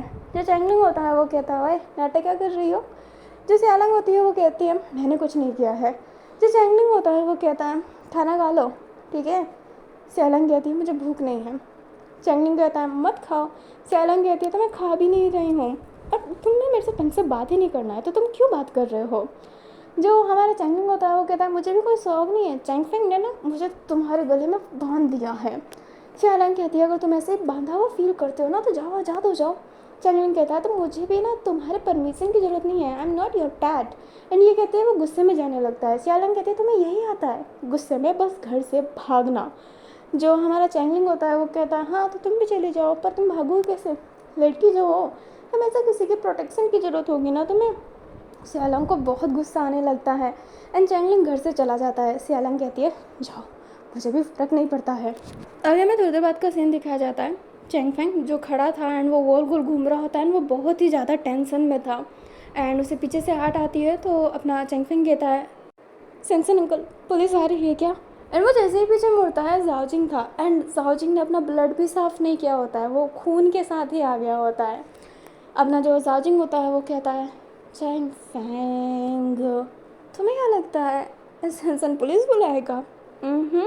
उसने मुझे बुलाया है। हाँ चैंग फैंग, मैं चाहता तो नहीं था कि मैं इन सब चीज़ों में तुम्हें इन्वॉल्व करूँ। मैं तुम्हें एक बच्चे की तरह ट्रीट करना चाहता था क्योंकि तुमने मेरे भाई के साथ कभी गलत नहीं किया। पर मतलब नहीं है बेटा, माफ़ करना। जो चैंग फैंग होता है वो कहता है खूनी खूनी हो तुमने सभी को मार डाला। सियालन के पापा को मारने के बाद सियालन के साथ तुम अच्छे तरीके से बात करके जा सकते हो। जाजिंग कहता है जैसे कि मैं तुमसे अच्छे से बात कर रहा हूँ। तुम्हारे पास वीडियो है तो तुमने देखा होगा कि मैंने तुम्हारे बाप को किस कदर मारा है ना। जो हमारा चैंग फैंग होता है वो हाथ कस लेता है। अब ना जाजिंग कहता है वैसे तुम कर क्या रहे थे वहाँ पर जब तुम चले गए थे, तो तुमने अपने पापा को मारने से रोका क्यों नहीं? क्या हुआ, खड़े क्यों थे बस? अभी हमें फ्लैशबैक दिखाया जाता है। जो चैंग फैंग था वो बाहर आ गया होता है रिवर्स के बाद से। वो खुद ज़्यादा परेशान था। वो अपने ऐसे ऐसे जेब को टच करता है तो उसके पास वो डायरी और पेन नहीं था क्योंकि वो अंदर छोड़ दिया था, एंड उसे वो डायरी और पेन चाहिए क्योंकि वो उसका है। तो वो अंदर जाने लगता है। वो जैसे ही अंदर जाता है ना उसकी कदम रुक जाती है क्योंकि जस्ट हुसैन वहाँ पर आया ही होता है। वो हुसैन को अंदर जाता हुआ ही देखता है। अब वो चुपके से वो सब देखने लगता है एंड वो सारी बातें सुनता है। एंड हुसैन जितनी भी बेइज्जती कर रहा था जाओजिंग की वो चुपचाप सुन रहा था। वो अंदर जा ही नहीं रहा होता है। उसने बेयून की भी बात सुनी, सारी बातें सुनी। एंड जैसे ही जाओजिंग उसका गला दबा देता है एंड सारी मतलब गला जैसे ही दबाया होता है, चैंग फैंग अपना कदम आगे बढ़ाया होता है पर वो अपना कदम रोक लेता है एंड खुद से ही कहता है जब मेरे पापा जाओजिंग की इतनी बेइज्जती कर रहे थे, वो अपने बचपन की बात बता रहे थे, तब मैं नहीं आगे आया, तो क्या अब मुझे आगे आना चाहिए? उसे लगता है ना ये बात यहाँ पर नॉर्मल होने वाली है। पर जो हमारा जाओजिंग होता है वो कहने लगता है बातें। एंड चैंग फैंग अपना फ़ोन खोल के वो रिकॉर्ड करने लगता है।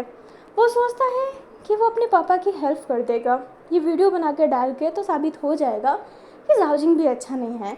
पर यहाँ पर उल्टा हो गया होता है। जाओजिंग ने बताया होता है कि उसने कैसे अपने बड़े भाई को मारा, सबसे बड़े भाई गाओचंग को ही मारा, एंड वो अब उसको भी मारेगा। उसका हाथ पूरा सेक करने लगता है पर वो वीडियो नहीं रोक रहा होता है, ना ही वो मदद के लिए अंदर जा रहा होता है। वो सब चीज़ रिकॉर्ड करता है। बट जैसे ही जाओजिंग ने हुसैन का ही कटा हुआ पीस उसके फेस में डाला, माउथ के अंदर, वो डिस्कस्ट होकर वहाँ से जाने लगता है। एंड जब हो गया तो वो सेंसन से ही मिला। एंड आगे क्या होता है आप जानते हैं। प्रेजेंट टाइम में जो जाओजिंग होता है वो कहता है तुम भी जानते हो कि तुम्हारे पापा गलत है, तुम उनका साथ नहीं देना चाहते थे, पर एक खूनी को तुम्हें जेल पहुंचाना है, पर तुम पहुंचा नहीं पाओगे, समझ गए?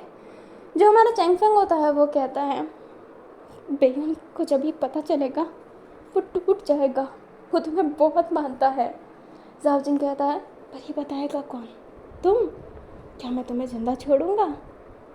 हाँ, क्या मैं तुम्हारे किसी भी अपनों को जिंदा छोड़ूंगा उसके बाद?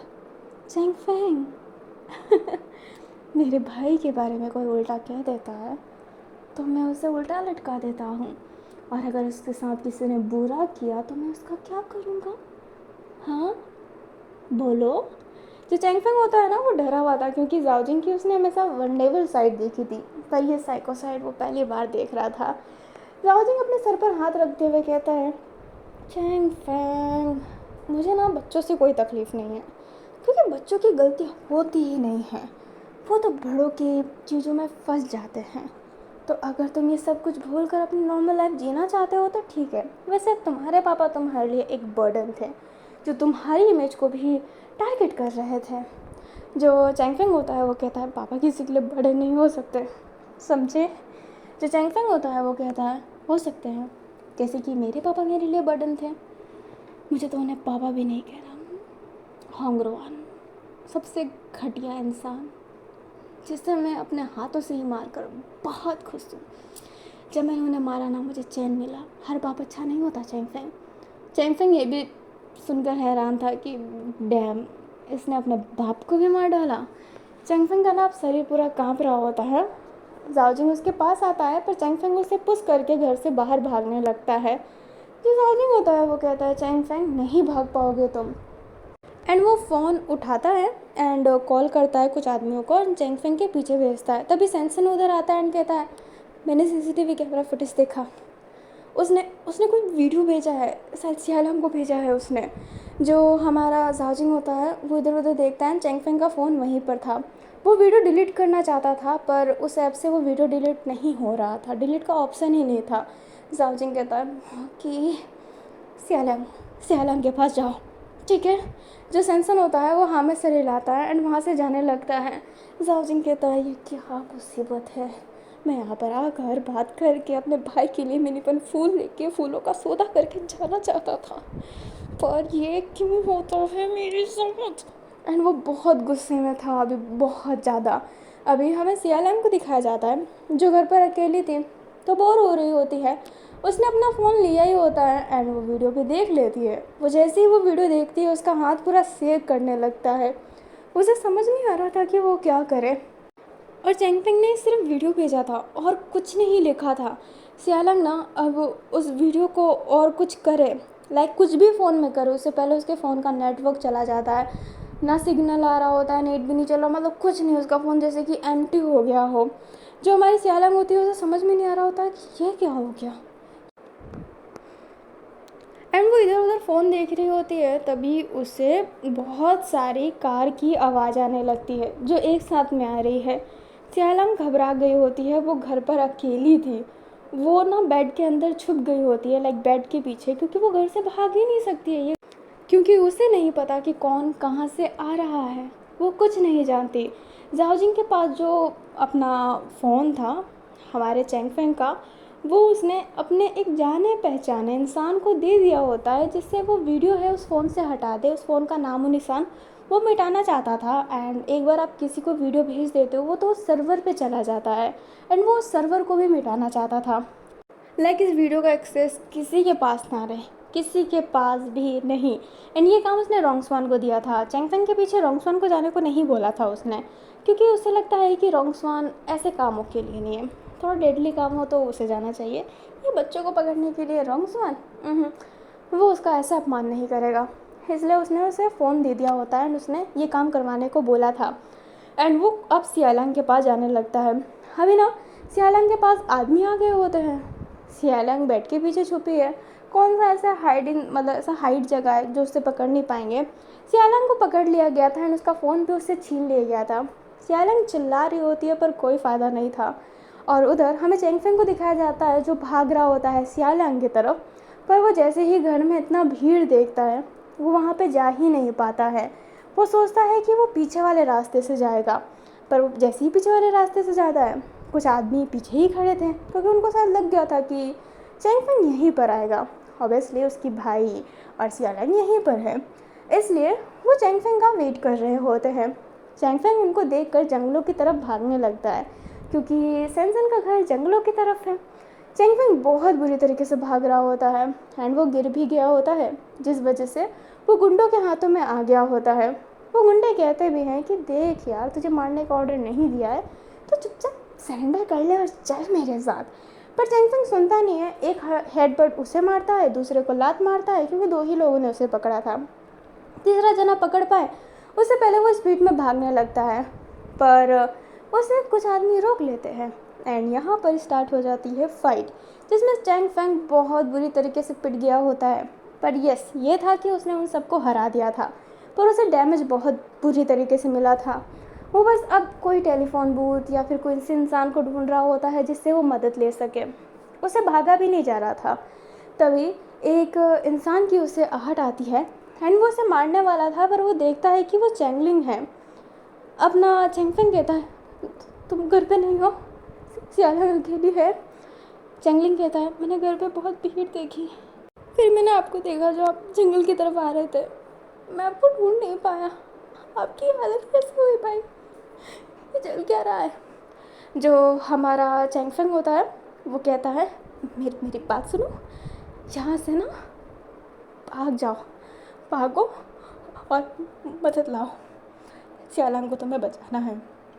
जो जाओजिंग है उसने हमारे पापा को मार डाला, काओचुन को भी उसने मारा था, बड़े अंकल को भी उसने मारा, इवन उसने अपने बाप हुरेन को भी मार रखा है। चैंगलिंग जाओ। चैंगलिंग कहता है मैं आपको छोड़ के कैसे जाऊँ भाई। पर तभी पीछे से गुंडे आ जाता है एंड कहते हैं वो रहा हरामी, पकड़ो साले को। अरे छोटा चुच्चा भी साथ में है। अभी जो हमारा चैंगफेंग होता है वो चैंगलिंग का हाथ पकड़ के उसे ले जाने लगता है। अब वो दोनों भाग रहे होते हैं। चैंगलिंग को कुछ समझ में नहीं आ रहा था, वो अपने भाई की इतनी बुरी हालत पहली बार देख रहा है। उसे कुछ समझ में नहीं आ रहा था कि वो क्या करे। अभी ना बारिश आना ना स्टार्ट हो गया होता है। कीचड़ से उनका पूरा पाँव भर गया होता है। जो हमारा चैंगफेंग था उसे चलने में तो मुश्किल हो ही रही थी, बट वो गुंडे वो रुक ही नहीं रहे थे। चैंगलिंग एंड चैंगफेंग बुरे राह पे फंस जाते हैं। नीचे खाई तो नहीं था, पर आगे जाने के लिए आपको एक जंप करना पड़ेगा एंड इस जंप से आपको चोट तो 100% लगेगी। किस्मत अच्छी हुई तो बच जाएंगे, किस्मत बुरी हुई तो मर जाएंगे। दो ऑप्शन ही है उनके पास। पर पीछे गुंडे भी आ रहे थे। दोनों को समझ में नहीं आ रहा था कि वो क्या करे। जो अपना चैंगफेंग होता है ना, वो सोचता है कि अब वो उन गुंडों से ही सरेंडर हो जाता है, क्योंकि आगे तो खाई है, वो तो गिरेगा चैंगलिंग को भी गिरा देगा, तो मतलब नहीं है, उससे सरेंडर करना पड़ेगा। शायद वो उन गुंडों से लड़के भागे। वो आगे जैसे ही जा रहे थे, पर आई टोल्ड यू कि बारिश आ रही है। मिट्टी यहाँ की ना बहुत ज़्यादा सॉफ्ट है एंड वो जिस एंड में खड़े थे वहाँ पे मिट्टी ही थी, पत्थर नहीं था, जिस वजह से मिट्टी पानी के ज़्यादा बहाव से नीचे जाने लगती है एंड वो दोनों नीचे गिरने लगते हैं। जो चैंगलिंग होता है वो भी साथ में गिरने लगता है, क्योंकि दोनों ने हाथ पकड़ रखा था। गुंडे कहते हैं ओ तेरी तो, ये देखो साला जंप कर लिया। अभी जो चैंगफेंग होता है ना, वो चैंगलिंग को हक कर लेता है एंड उसे ऊपर के साइड रखा था, ताकि जब वो गिरे तो सारा ज़्यादा डैमेज चैंगफेंग को लगे, चैंगलिंग को नहीं। चैंगलिंग बहुत स्ट्रगल कर रहा होता है नीचे होने के लिए, बट मतलब नहीं है, ये इतना टाइम तो नहीं देगा। वो दोनों नीचे गिर गए होते हैं। चैंगफेंग के मुंह से ना खून निकलने लग गया होता है। चैंगलिंग को चोट लगा है, उसका एक पाँव डैमेज हो गया है, लाइक ऐसे हड्डी तो नहीं टूटी है पर मोच आ गया है, चलना मुश्किल हो रहा है। जो हमारा चैंगलिंग होता है वो कहता है भाई उठो, हमें चलना चाहिए, गुंडे आ जाएंगे। जो हमारा चैंगफेंग होता है वो कहता है मैं नहीं चल सकता। जो हमारा चैंगलिंग होता है वो कहता है मतलब क्या है कि आप नहीं चल सकते भाई। चैंगफेंग कहता है मुझे मेरा पाँव फील नहीं हो रहा।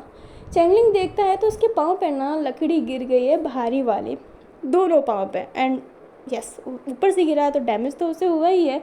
चैंगलिंग ना उस लकड़ी को बहुत मुश्किल से हटाता है। चैंगफेंग कहता है रहने दो, मैं नहीं चल पाऊँगा। चैंगलिंग कहता है तो मैं आपको उठा के ले जाऊँगा ना भाई।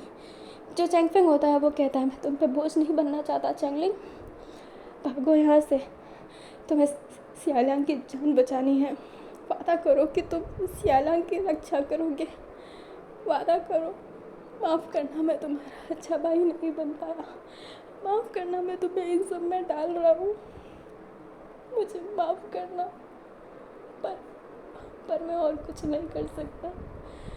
पर मैं मानता हूँ कि तुम बहुत अच्छे भाई हो। अपना वादा पूरा करो और जाओ यहाँ से। एक बोझ को लेने से कोई मतलब नहीं है। चैंगलिंग ना में सही ला रहा होता है, पर जो चैंगफेंग होता है ना वो कहता है जाओ, तुम्हें मेरी कसम है, पीछे मुड़ के मत देखना, सियालांग को बचाओ। और सैनसन पे बिल्कुल विश्वास मत करना, सैनसन इन सब चीज़ों में मिला हुआ है, उसे सब पता है, ये सब उसकी वजह से हुआ है, ठीक है। किसी पे भी विश्वास मत करना, किसी पे भी। जो चैंगलिंग होता है वो हमें से रहने लगता है। तभी गुंडों की आवाज़ आने लगती है, पाँव की छाप भी, क्योंकि पानी है ना वहाँ पे। जो अपना चैंगलिंग है अब वो वहाँ से जाने लगता है। वो बहुत तेज़ भाग रहा होता है एंड वो रो रहा होता है।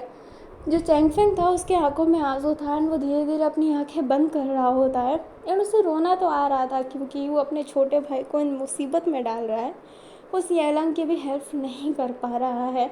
उधर सियालांग को ऐसे पकड़ा गया था एंड जाओजिंग उसके सामने आ जाता है एंड कहता है कैसी हो बेटा। जो हमारी सियालांग होती है वो कहती है शर्म आ रही है मुझे खुद पे कि मैंने तुम जैसे इंसान के लिए चैंगलिंग से लड़ाई की। मैंने उसे ना कर वो गलत बोला और तुम्हें अच्छा, मेरे बाप को क्यों मारा तुमने, क्यों मारा। एंड उसे गुंडों ने पकड़ रखा था, पर वो फिर भी स्ट्रगल कर रही होती है। एंड चैंगलिंग इशारा करता है कि मतलब सॉरी जाओजिंग इशारा करता है कि उसे छोड़ दो, एंड वो छोड़ दिए होते हैं। सियालैंग सीधा उसके चेस्ट पे मारने लगती है अपने मुक्कों से, पर कोई फ़ायदा नहीं था। जाओजिंग उसका हाथ पकड़ लेता है एंड कहता है उसने मेरे भाई के बारे में गलत बोला था, बस इसलिए मैंने उसे मार डाला। जो अपनी सियालैंग होती है वो कहती है एक गलत शब्द की वजह से मेरे बाप को मार डाला। जो हमारा जाओजिंग होता है वो कहता है वो एक गलत शब्द एक बार नहीं आया था, बार बार आया था। सियालैंग वो तुम्हारा बाप है, तुम्हें दुख हो रहा होगा, पर मुझे इस बात का कोई दुख नहीं है, अपना फ़ोन दे दो मुझे। जो वो गुंडे होते हैं वो कहते हैं सर ये रहा फ़ोन। जो सियालैंग होती है वो देखने लगती है। जो अपना जाओजिंग होता है वो कहता है पकड़ के ले चलो इसे। जो सियालैंग होती है वो कहती है छोड़ो मुझे। पर वो जो गुंडे होते हैं ना वो पकड़ लिए होते हैं उसे, एंड सियालैंग वहाँ से जाने लगती है। एंड सैनसन अभी वहाँ पे नहीं था। जैसे ही सियालैंग वहाँ से जाती है सैनसन उधर आ जाता है। जाओजिंग कहता है बहुत अच्छा किया मुझे बता के सबसे पहले। जो हमारा सैनसन होता है वो कहता है पर एक फैमिली पूरी गायब हो गई, वो भी मेरे शहर में माउंट दागू में, क्या मेरे पे खतरा नहीं होगा? जाओजिंग कहता है फिक्र मत करो, तुम पे कोई खतरा नहीं होने वाला, विश्वास करो सैनसन मेरे पे, तुमने मेरा ट्रस्ट जीता है, मैं तुम्हारा ट्रस्ट कैसे ब्रेक करूँगा? तुम तो खुश हो क्योंकि तुम्हें हाँ मेरे लक सेट संभालने को मिलेगा, एंड यू यंग भी, तुम्हारे पास सब कुछ होगा। जो तुम्हें नीचा दिखाते थे अब तुम उनके क्लैन पे राज करोगे। जाओजिंग ने स्माइल करता है, सैनसन भी स्माइल करने लगता है। जाओजिंग कहता है बस हंसते रहो, दुख होने से कोई फ़ायदा नहीं है। हाँ ठीक है, मेरा सर दर्द हो रहा है। एंड ये कहते ही वो उधर से जाने लगता है। उसका सर दर्द क्यों हो रहा है? उसने खून किया? नहीं, सियालैंग रो रही थी। हाँ, उस रोने को उसने बहुत मुश्किल से कंट्रोल किया था, उससे कंट्रोल नहीं हो रहा था। वो मारना चाहता था बट वो नहीं मार सकता था, इसलिए सही है कि सियालैंग को जल्दी ले गए। बस उसके सर में दर्द हो रहा था क्योंकि वो खुद को कंट्रोल कर रहा था। अभी जाओजिंग तो ऐसे ही ब्लड है, उसने खून तो बिल्कुल साफ़ नहीं किया था। सियालैंग के पास जब आया था तभी भी खून साफ़ नहीं था। वो ना बेड पर लेट जाता है, उसी घर के बेड पर, क्योंकि उसे भी वहीं पे रुकना था। वो लेटा हुआ होता है और उसके फेस पे खून तो होता है। ये वो कहता है नई सुबह नई शुरुआत। हाँ क्यों आखिरकार मुझे ही लोगों को मारना पड़ता है। एंड ये कहते ही वो सावर लेने चला जाता है। पूरा खून उसके शरीर से निकल रहा होता है, लाइक जो उसने मारा है वही खून था। रोंगसवान आता है और कहता है फ़ोन का डेटा पूरा निकाल दिया है, अब ये वीडियो कोई भी हैकर क्यों ना हो निकाल ही नहीं पाएगा। जो हमारा जाओजिंग होता है वो कहता है बहुत बहुत शुक्रिया, खाना खा ले रोंगसवान? रोंगसवान कहता है। जाओजिंग कहता है तो ठीक है डाइनिंग टेबल से जाओ, मैं आता हूँ, मुझे बहुत भूख लगी है। एंड वो नहा कर फिर बाहर आता है। एंड वो बहुत प्यार से खाना खा रहा था, जैसे कुछ हुआ नहीं है। एंड वो बहुत खुश लग रहा होता है और खुशी खुशी खाना खा रहा होता है। एंड रोंगसवान के सामने भी चम्मच करता है कि खाओ मेरे हाथ से खाओ, पर रोंगसवान मना कर देता है। एंड जाओजिंग फिर खुद खाने लगता है। अभी हमें मॉर्निंग का सीन दिखाया जाता है। हैन हिंग, वेन केजिंग, अपना जाओ जिसो और काओ वेनिंग आ गए होते हैं नेंगयान में। हाँ वो उधर आए होते हैं।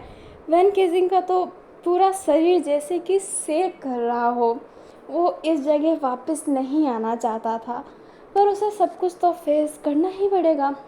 सारी चीज़ें जो जाओजिसु था वो सिर्फ वैन को ही देख रहा होता है, पर वो कुछ बोल नहीं रहा था। वो वैन का इम्प्रेशन देख पा रहा था।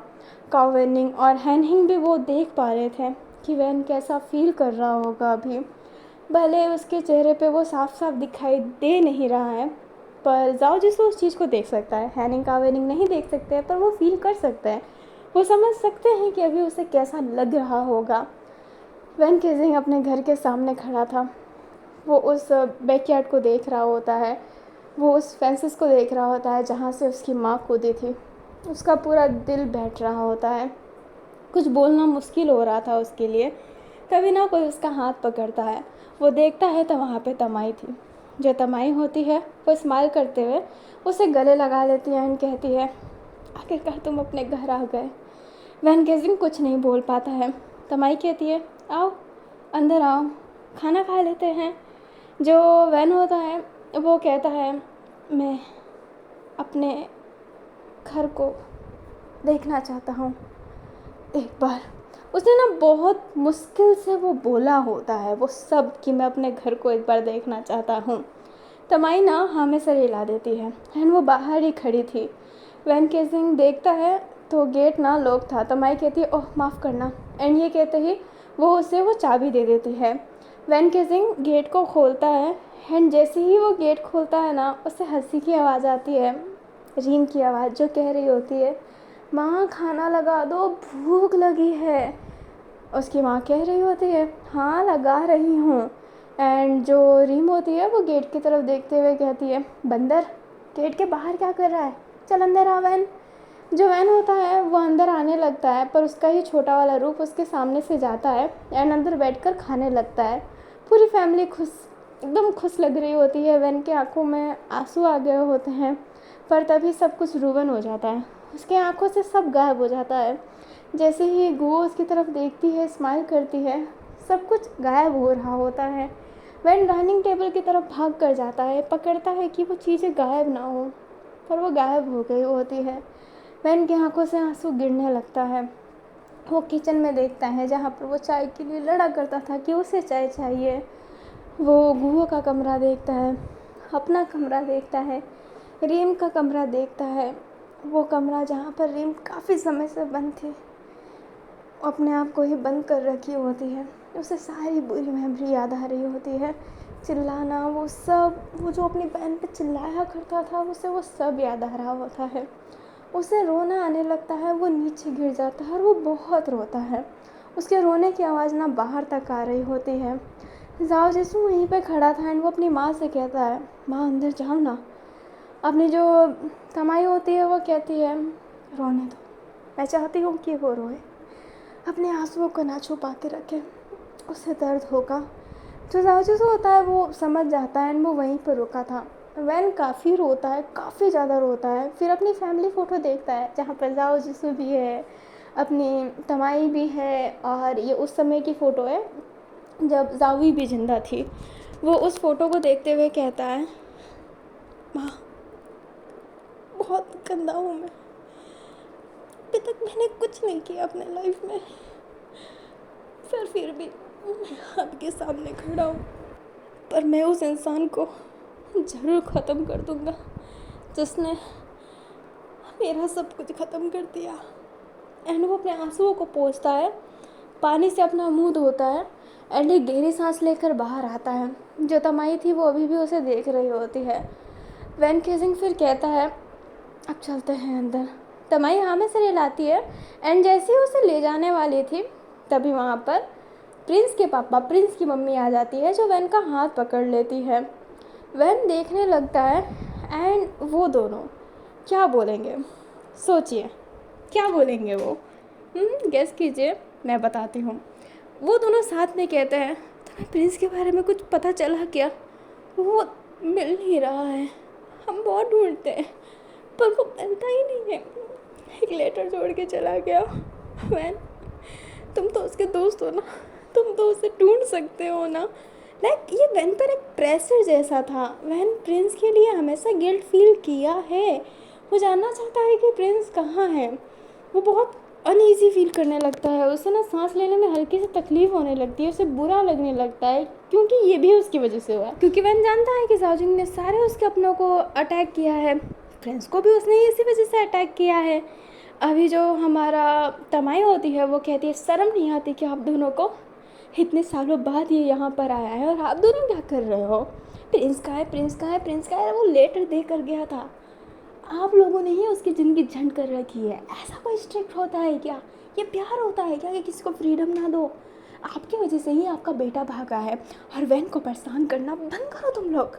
अभी जो वैन होता है वो कहता है तमाई मम्मा। जो तमाई होती है वो कहती है क्या वैन तुम्हारी फिक्र नहीं है किसी को, अपने बेटे की फिक्र पड़ी है, अगर इतनी ही पड़ी है तो जाकर ढूंढो ना, ढूंढो, समझ गए। जो तमाई थी ना वो बहुत गुस्से में थी एंड वैन उसे शांत करवा रहा होता है एंड वो दोनों शांत हो गए होते हैं। जो वैन होता है वो उन दोनों का हाथ पकड़ते हुए कहता है मैं नहीं जानता प्रिंस अभी कहाँ है, पर अंकल आंटी मैं उसे ढूंढने की पूरी कोशिश करूँगा। मैं वादा नहीं कर सकता, मैं वादा निभा ही नहीं पाता, पर मैं कोशिश करूँगा। फ़िक्र मत करना। जो दोनों होते हैं ना वो रोने लगते हैं एंड जो वैन होते हैं उसे हग कर लेते हैं। जो वैन था वो भी उन दोनों को हग किया हुआ था एंड तमाई को गुस्सा आ रहा होता है इन दोनों को देखकर। पर तमाई फिर बाद में वैन को अंदर ले जाती है, उससे खाना खिलाती है एंड उससे बहुत सारी बातें कर रही होती है।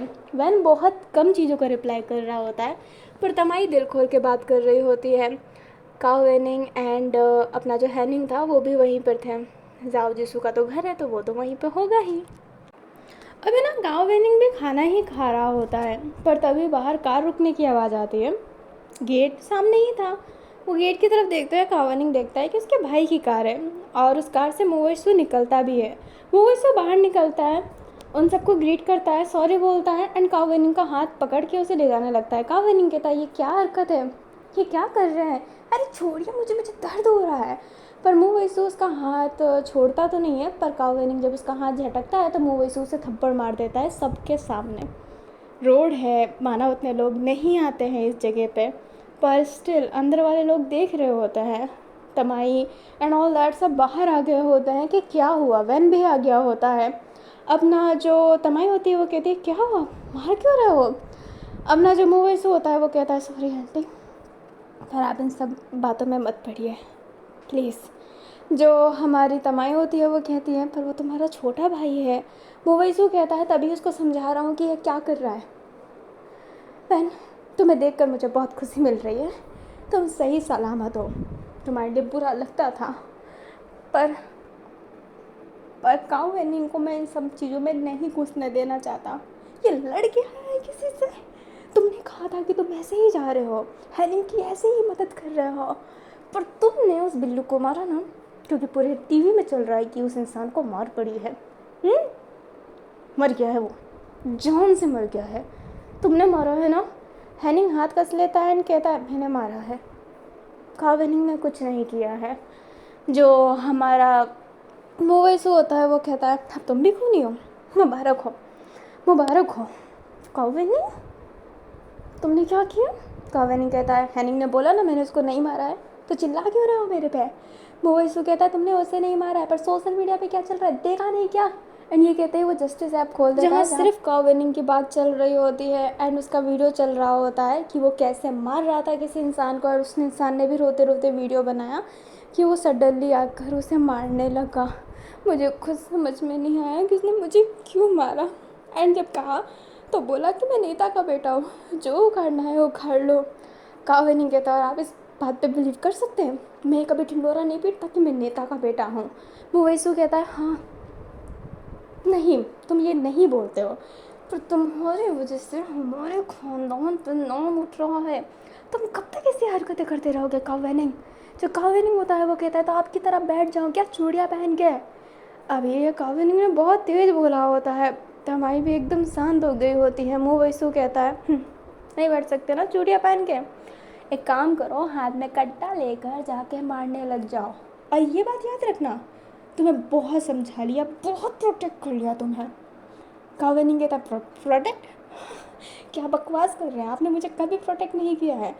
मोवेसू कहता कभी नहीं किया ना, ठीक है तैयार हो जाओ, कल ही अनाउंसमेंट होगा कि हम तुम्हें ख़ानदान से बेदखल कर रहे हैं।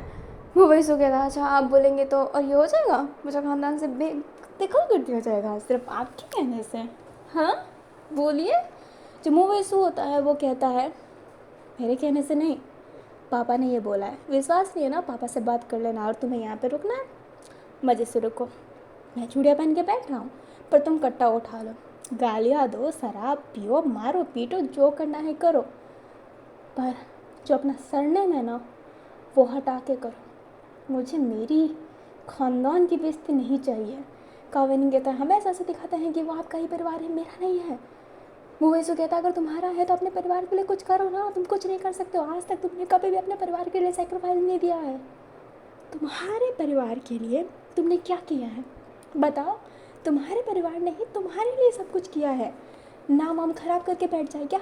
हाँ बैठना है ना यहाँ पे बैठो, गुंडागर्दी करनी है ना करो। एंड ये कहते ही मोबाइल से गुस्से में वहाँ से जाने लगता है। कावेनिंग कहता है हाँ देखते हैं मुझे कौन बेदखल करता है। मोबाइल से कुछ जवाब नहीं देता है एंड वहाँ से चला जाता है। तमाई कहती है तुम्हें ऐसे बात नहीं करना चाहिए था। कावेनिंग कहता है सॉरी तमाई आंटी, उसका बहुत हो गया है, हमेशा कुछ ना कुछ बोलता ही रहता है। एंड ये कहते ही वो भी उधर से गुस्से से जाने लगता है। हैनिंग कहता है कावेनिंग, एंड वो उसके पीछे पीछे जाने लगता है उसको समझाने के लिए। वैन एकदम शांत हो गया होता है एंड वो कुछ बोलता नहीं है। लाइक वैसे भी वो कुछ नहीं बोलता इस मैटर में, बट अब वो कुछ ज़्यादा ही शांत लग रहा होता है। तमाई उसे देखती है एंड वैन के शोल्डर पर हाथ रखते हुए कहती है खाना खा लो वैन। वैन कहता है भूख नहीं है। तमाई कहती है ठीक है, एंड वो कुछ बोल ही नहीं पाती है। अभी हमें थोड़ी देर बाद का सीन दिखाया जाता है जहाँ पर वैन, जाओ और तमाई जो होते हैं ना वो सोल गार्डन आए होते हैं। वैन केजिंग लुओ की ट्री के सामने अभी खड़ा था जो खिला हुआ था, वो बहुत अच्छा लग रहा होता है, उसमें छोटे छोटे फूल भी उग गए होते हैं। एंड वो दूसरी तरफ देखता है हमारे रीम का पेड़ जो उससे थोड़ा दूर था एंड वो भी बहुत अच्छा था। अभी जो हमारा वैन है ना वो जावी की ट्री की तरफ आया होता है जो अभी भी नहीं खिला था। जो अपना वैन केसिंग था ना वो उधर ही देख रहा होता है, तभी जाओ भी उधर आता है। जो वैन होता है वो जाओ की तरफ देखता है, फिर अपनी फेस को नीचे कर लेता है। जो जाओ जैसा होता है वो कहता है समझ ही नहीं आता आखिरकार ये ट्री खिला हुआ क्यों नहीं है। शायद इसलिए कि जावी दी जाती है कि मैं उस इंसान को माफ़ कर दूँ, है ना वैन। जो वैन होता है वो कुछ नहीं कहता है। जो जाओ जैसा होता है वो कहता है वैन केजिंग। वैन केजिंग और जाओ की तरफ देखता है।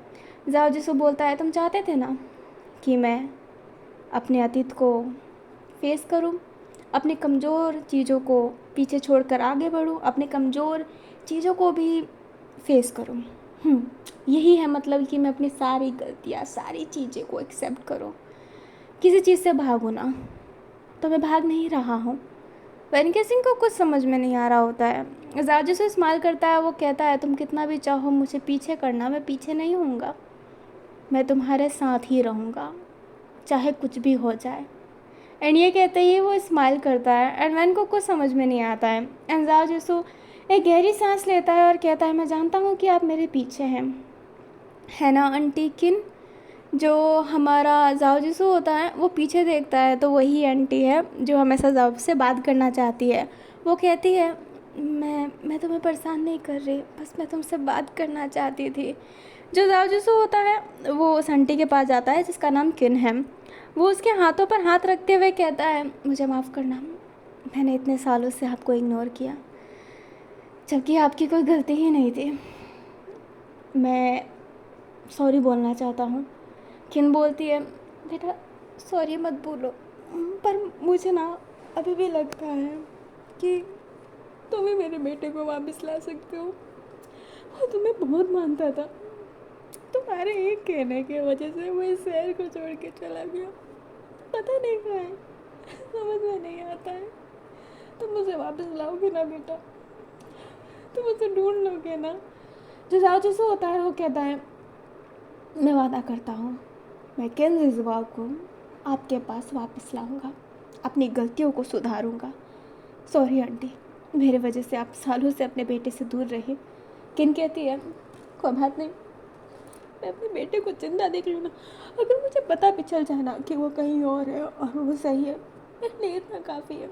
बस उसकी खबर पहुँचा दो प्लीज़ प्लीज़। जो हमारा जाओ होता है उसके भी आंखों में आंसू आ गया होता है ना। वो कहता है हाँ किंजिज़ो जहाँ पे भी रहेगा मैं उसे लेकर आऊँगा, खबर भी पहुँचाऊँगा और लेकर भी आऊँगा। ये वादा है मेरा। एंड ये कहते हैं ना वो जाओ जिसु स्माइल करता है एंड वैन जाओ की तरफ ही देख रहा होता है और जाओ जिसु वैन की तरफ। एंड वो मन में ही कहता है तुम कितना भी कुछ कर लो वैन, अब मैं तुमसे दूर नहीं होने वाला। तुम भले ना चाहो कि मैं तुम्हारा सील्ड बनूं, पर मैं तो एक मैजिकल बैरियर हूँ जो अब तुम पर लग चुका है और ये हटने वाला नहीं है जब तक वो मैजिक ख़त्म ना हो जाए। और मैजिक तो मैं ही हूँ और मैं इतने जल्दी ख़त्म नहीं होऊंगा। जाओ जैसो और वैन केजिंग एक दूसरे को ही देख रहे होते हैं।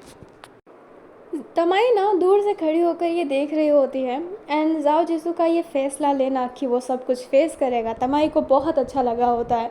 वो भी चाहती थी कि किंजीज़ाओ को ढूंढा जाए, क्योंकि उसकी गलती नहीं थी तमाई के नज़र में, उसकी गलती नहीं थी, वो जो गलती थी अपने जाओ की नज़र में थी, क्योंकि जाओ छोटा है, चीज़ें समझता नहीं है, पर तमाई बड़ी है एंड वो चीज़ें बहुत अच्छे तरीके से समझती है, क्योंकि उसने ऐसी घटिया लाइफ देख रखी है। जो हमारी तमाई होती है वो स्काई की तरफ देखते हुए कहती है, जाओ जैसो बहन केजिंग, ये सफ़र आसान नहीं होगा, ये सफ़र किसी के लिए आसान नहीं है। सब सब अपनी मुसीबत झेल रहे हैं, सब के सब। हमें मूवैसू को दिखाया जाता है जो कॉल पे बात कर रहा होता है अपने पापा से एंड वो कहता है, आप उसे बेदखल कर सकते हैं, अब मैं आपको नहीं रोकने वाला। मुझे माफ़ कीजिएगा, मैंने इतने समय तक आपको रोक के रखा। अभी ना कॉल कट जाता है एंड मूवैसू के आंखों में आंसू था एंड वो गुस्से में भी था। हमें अपने काउ वेनिंग को ही दिखाया जाता है जो गुस्से में बैठा हुआ था एंड हेनिंग उसे समझा रहा होता है। हमें उधर जिन को दिखाया जाता है जो सामान कुछ पैकिंग कर रहा होता है। तभी वहाँ पे डुआंग पेंजू आता है और कहता है, कहाँ जा रहे हो? जिन कहता है, बस सफ़र पे, तुम भी चलो मेरे साथ। एंड वो प्यारी से स्माइल किया होता है। अभी हमें अपने प्रिंस को दिखाया जाता है जो विंडो के बाहर देख रहा होता है एक पेड़ की तरफ, जिस पेड़ पर एक जाले लगे हैं जहाँ पर एक तितली ना फंस चुकी है एंड एक मकड़ी उसे ही देख रही होती है और वो मकड़ी बहुत बड़ी थी एंड वो उस तितली को पकड़ के खाने लगती है। एंड जो अपना प्रिंस होता है वो अपनी नज़रें बिल्कुल नहीं हटा रहा था, बिल्कुल भी नहीं। एंड हमें बेयून को दिखाया जाता है जो एक जगह पे बैठा हुआ था एंड ये उसका घर नहीं था। उसके सामने मारू बैठा हुआ था जो व्हील चेयर पे था एंड बेयून उसके पास बैठा हुआ था, स्माइल कर रहा था एंड उसके लिए खाना और केक लाया था एंड कह रहा होता है, हैप्पी बर्थडे मारू, हैप्पी बर्थडे। एंड वो बहुत प्यारी सी स्माइल कर रहा होता है। अभी हमें एक होटल का सीन दिखाया जाता है। एक लड़की जो बाथरोब पहनी हुई थी एंड वो वॉक कर रही होती है एंड उसकी वॉक की स्टाइल बहुत प्यारी थी एंड वो धीरे धीरे बाथरोब खोल रही होती है एंड उसके सामने एक लड़का बैठा हुआ था। अभी उस लड़की ने ना बिकनी पहना हुआ था, उसका चेहरा अभी क्लियर नहीं था। वो जो पर्सन होता है वो स्माइल करता है एंड अपने लेग्स को ओपन करता है और ऐसे ना पूरा चिल होकर बैठ गया होता है एंड उस लड़की को इशारा करता है। वो जो लड़की होती है उसके पास आती है, उसके जांघों पर हाथ रखती है एंड उसकी आइज़ पे देख रही होती है एंड वो लड़का स्माइल करता है, पर अचानक से उसकी इंप्रेशन बदल जाती है। उसकी चीख निकलने वाली थी पर वो लड़की उसका ना मुंह बंद कर देती है। अभी उस लड़के के ना प्राइवेट पार्ट पे चाकू मार दिया गया होता है। वो जो लड़की होती है वो कहती है, मर जाओ, ठीक है, कुछ नहीं करोगे तुम। एंड वो उसे बहुत फिर है ना गला काट देती है हाथों हाथ एंड वो लड़का उधर ही तड़प के मरने लगता है। वो पर्सन फ़ोन लेती है एक एंड कहती है, दो सौ बोल रही हो, काम हो चुका है। एंड ये कहते ही वो फ़ोन को अंदर ले जाती है एंड जो टॉयलेट होता है उसके अंदर फ़ोन डाल के फ्लश कर देती है एंड शावर चालू करके नहाने लगती है। एंड वो जैसे ही नहा रही थी ना उसके बॉडी से कुछ निकलने लगता है। उसकी बॉडी पर ना मेकअप लगाया गया था एंड वो मेकअप जैसे ही हट रहा होता है तो उसके शरीर का टैटू दिखाई दे रहा होता है और इसके शरीर में बहुत टैटू हो गया होता है एंड वो पानी की तरफ ही देख रही होती है और पूरा पानी पानी पानी नीचे हो गया होता है। एंड वो जो उसने मेकअप लगाया था वो शरीर के टैटूज़ को छुपाने के लिए लगाया था, तो वो बहुत गाढ़ा गाढ़ा था जो नीचे पूरा कीचड़ कीचड़ कर दिया होता है। अब हमें किसी एक लड़के का पाँव दिखाया जाता है जो कीचड़ से पूरा भरा हुआ था एंड वो प्रॉपर वॉक नहीं कर पा रहा था। वो इधर उधर देखता है एंड ये हमारा चैंगलिंग था। चैंगलिंग एक गहरी सांस लेते हुए कहता है, शायद मैं तुम्हें बचाने ज़रूर आऊँगा, मैं वादा करता हूँ। एंड वो ढंग से चल नहीं पा रहा था पर वो चलने की कोशिश कर रहा होता है। अभी हमें एक फ्यूचर का सीन दिखाया जाता है। ये जो सीन है ये प्रेजेंट के थे, अब हमें एक फ्यूचर का सीन दिखाया जा रहा है जहाँ पर जो जाओ जिसू है ना वो चल रहा होता है। तभी वो एक लड़के से टकरा जाता है एंड वो सॉरी बोलता है और वो उस लड़के को देखने लगता है। वो लड़का ना बहुत स्माइल कर रहा होता है पर वो जैसे ही जाओ जिसू से टकराया था उसका स्माइल चला गया होता है। जो हमारा जाओ जिसू होता है वो कहता है, किन जीजुओ। जो पर्सन था ना फिर बाद में एक अजीब सी स्माइल देता है एंड ये सीज़न यहीं पर ख़त्म होता है। ये जो पार्ट था जाओ और उस लड़के का, ये सीज़न 3 का पार्ट है। बाकी जो जितने भी सीन दिखाए वो मैंने इसी सीज़न के थे। आई होप आपको ये सीज़न अच्छा लगा हो। मतलब मैं हाई स्कूल के लिए तो एक्साइटेड रहती हूँ। सीज़न 3 भी जल्दी, मतलब सीज़न 4 भी जल्दी लाने की कोशिश करूँगी। हाँ, जाओ और वैन का जो, मतलब जाओ और उस लड़के का जो सीन है वो सीज़न 4 का है। मैं कंफ्यूज हो जाती हूँ तो मुझे मार खींचेगा। तो वो सीज़न 4 का सीन है। एंड आई होप आपको सीज़न 3 अच्छा लगा हो। नेक्स्ट FF, आप जानते हैं कौन जीता है? लेजेंड ऑफ डिवाइन का सीज़न 3 वी बैक, वो जीता है। तो वो आएगा। तो मिलते हैं एक नए फैन फिक्शन के साथ। अलविदा। मैं बहुत खुश हूँ, मैंने सीज़न भी ख़त्म कर लिया। मैं नेक्स्ट सीज़न में भी आऊँगी, सीज़न 4 भी आएगा जिसमें बहुत करेक्टर होने वाले हैं। करेक्टर का तो भूकाल मचा दूँगी मैं, ये याद रखिएगा। और अभी हम लेते हैं अलविदा मेरे प्यारे दोस्तों। Bye bye, love you.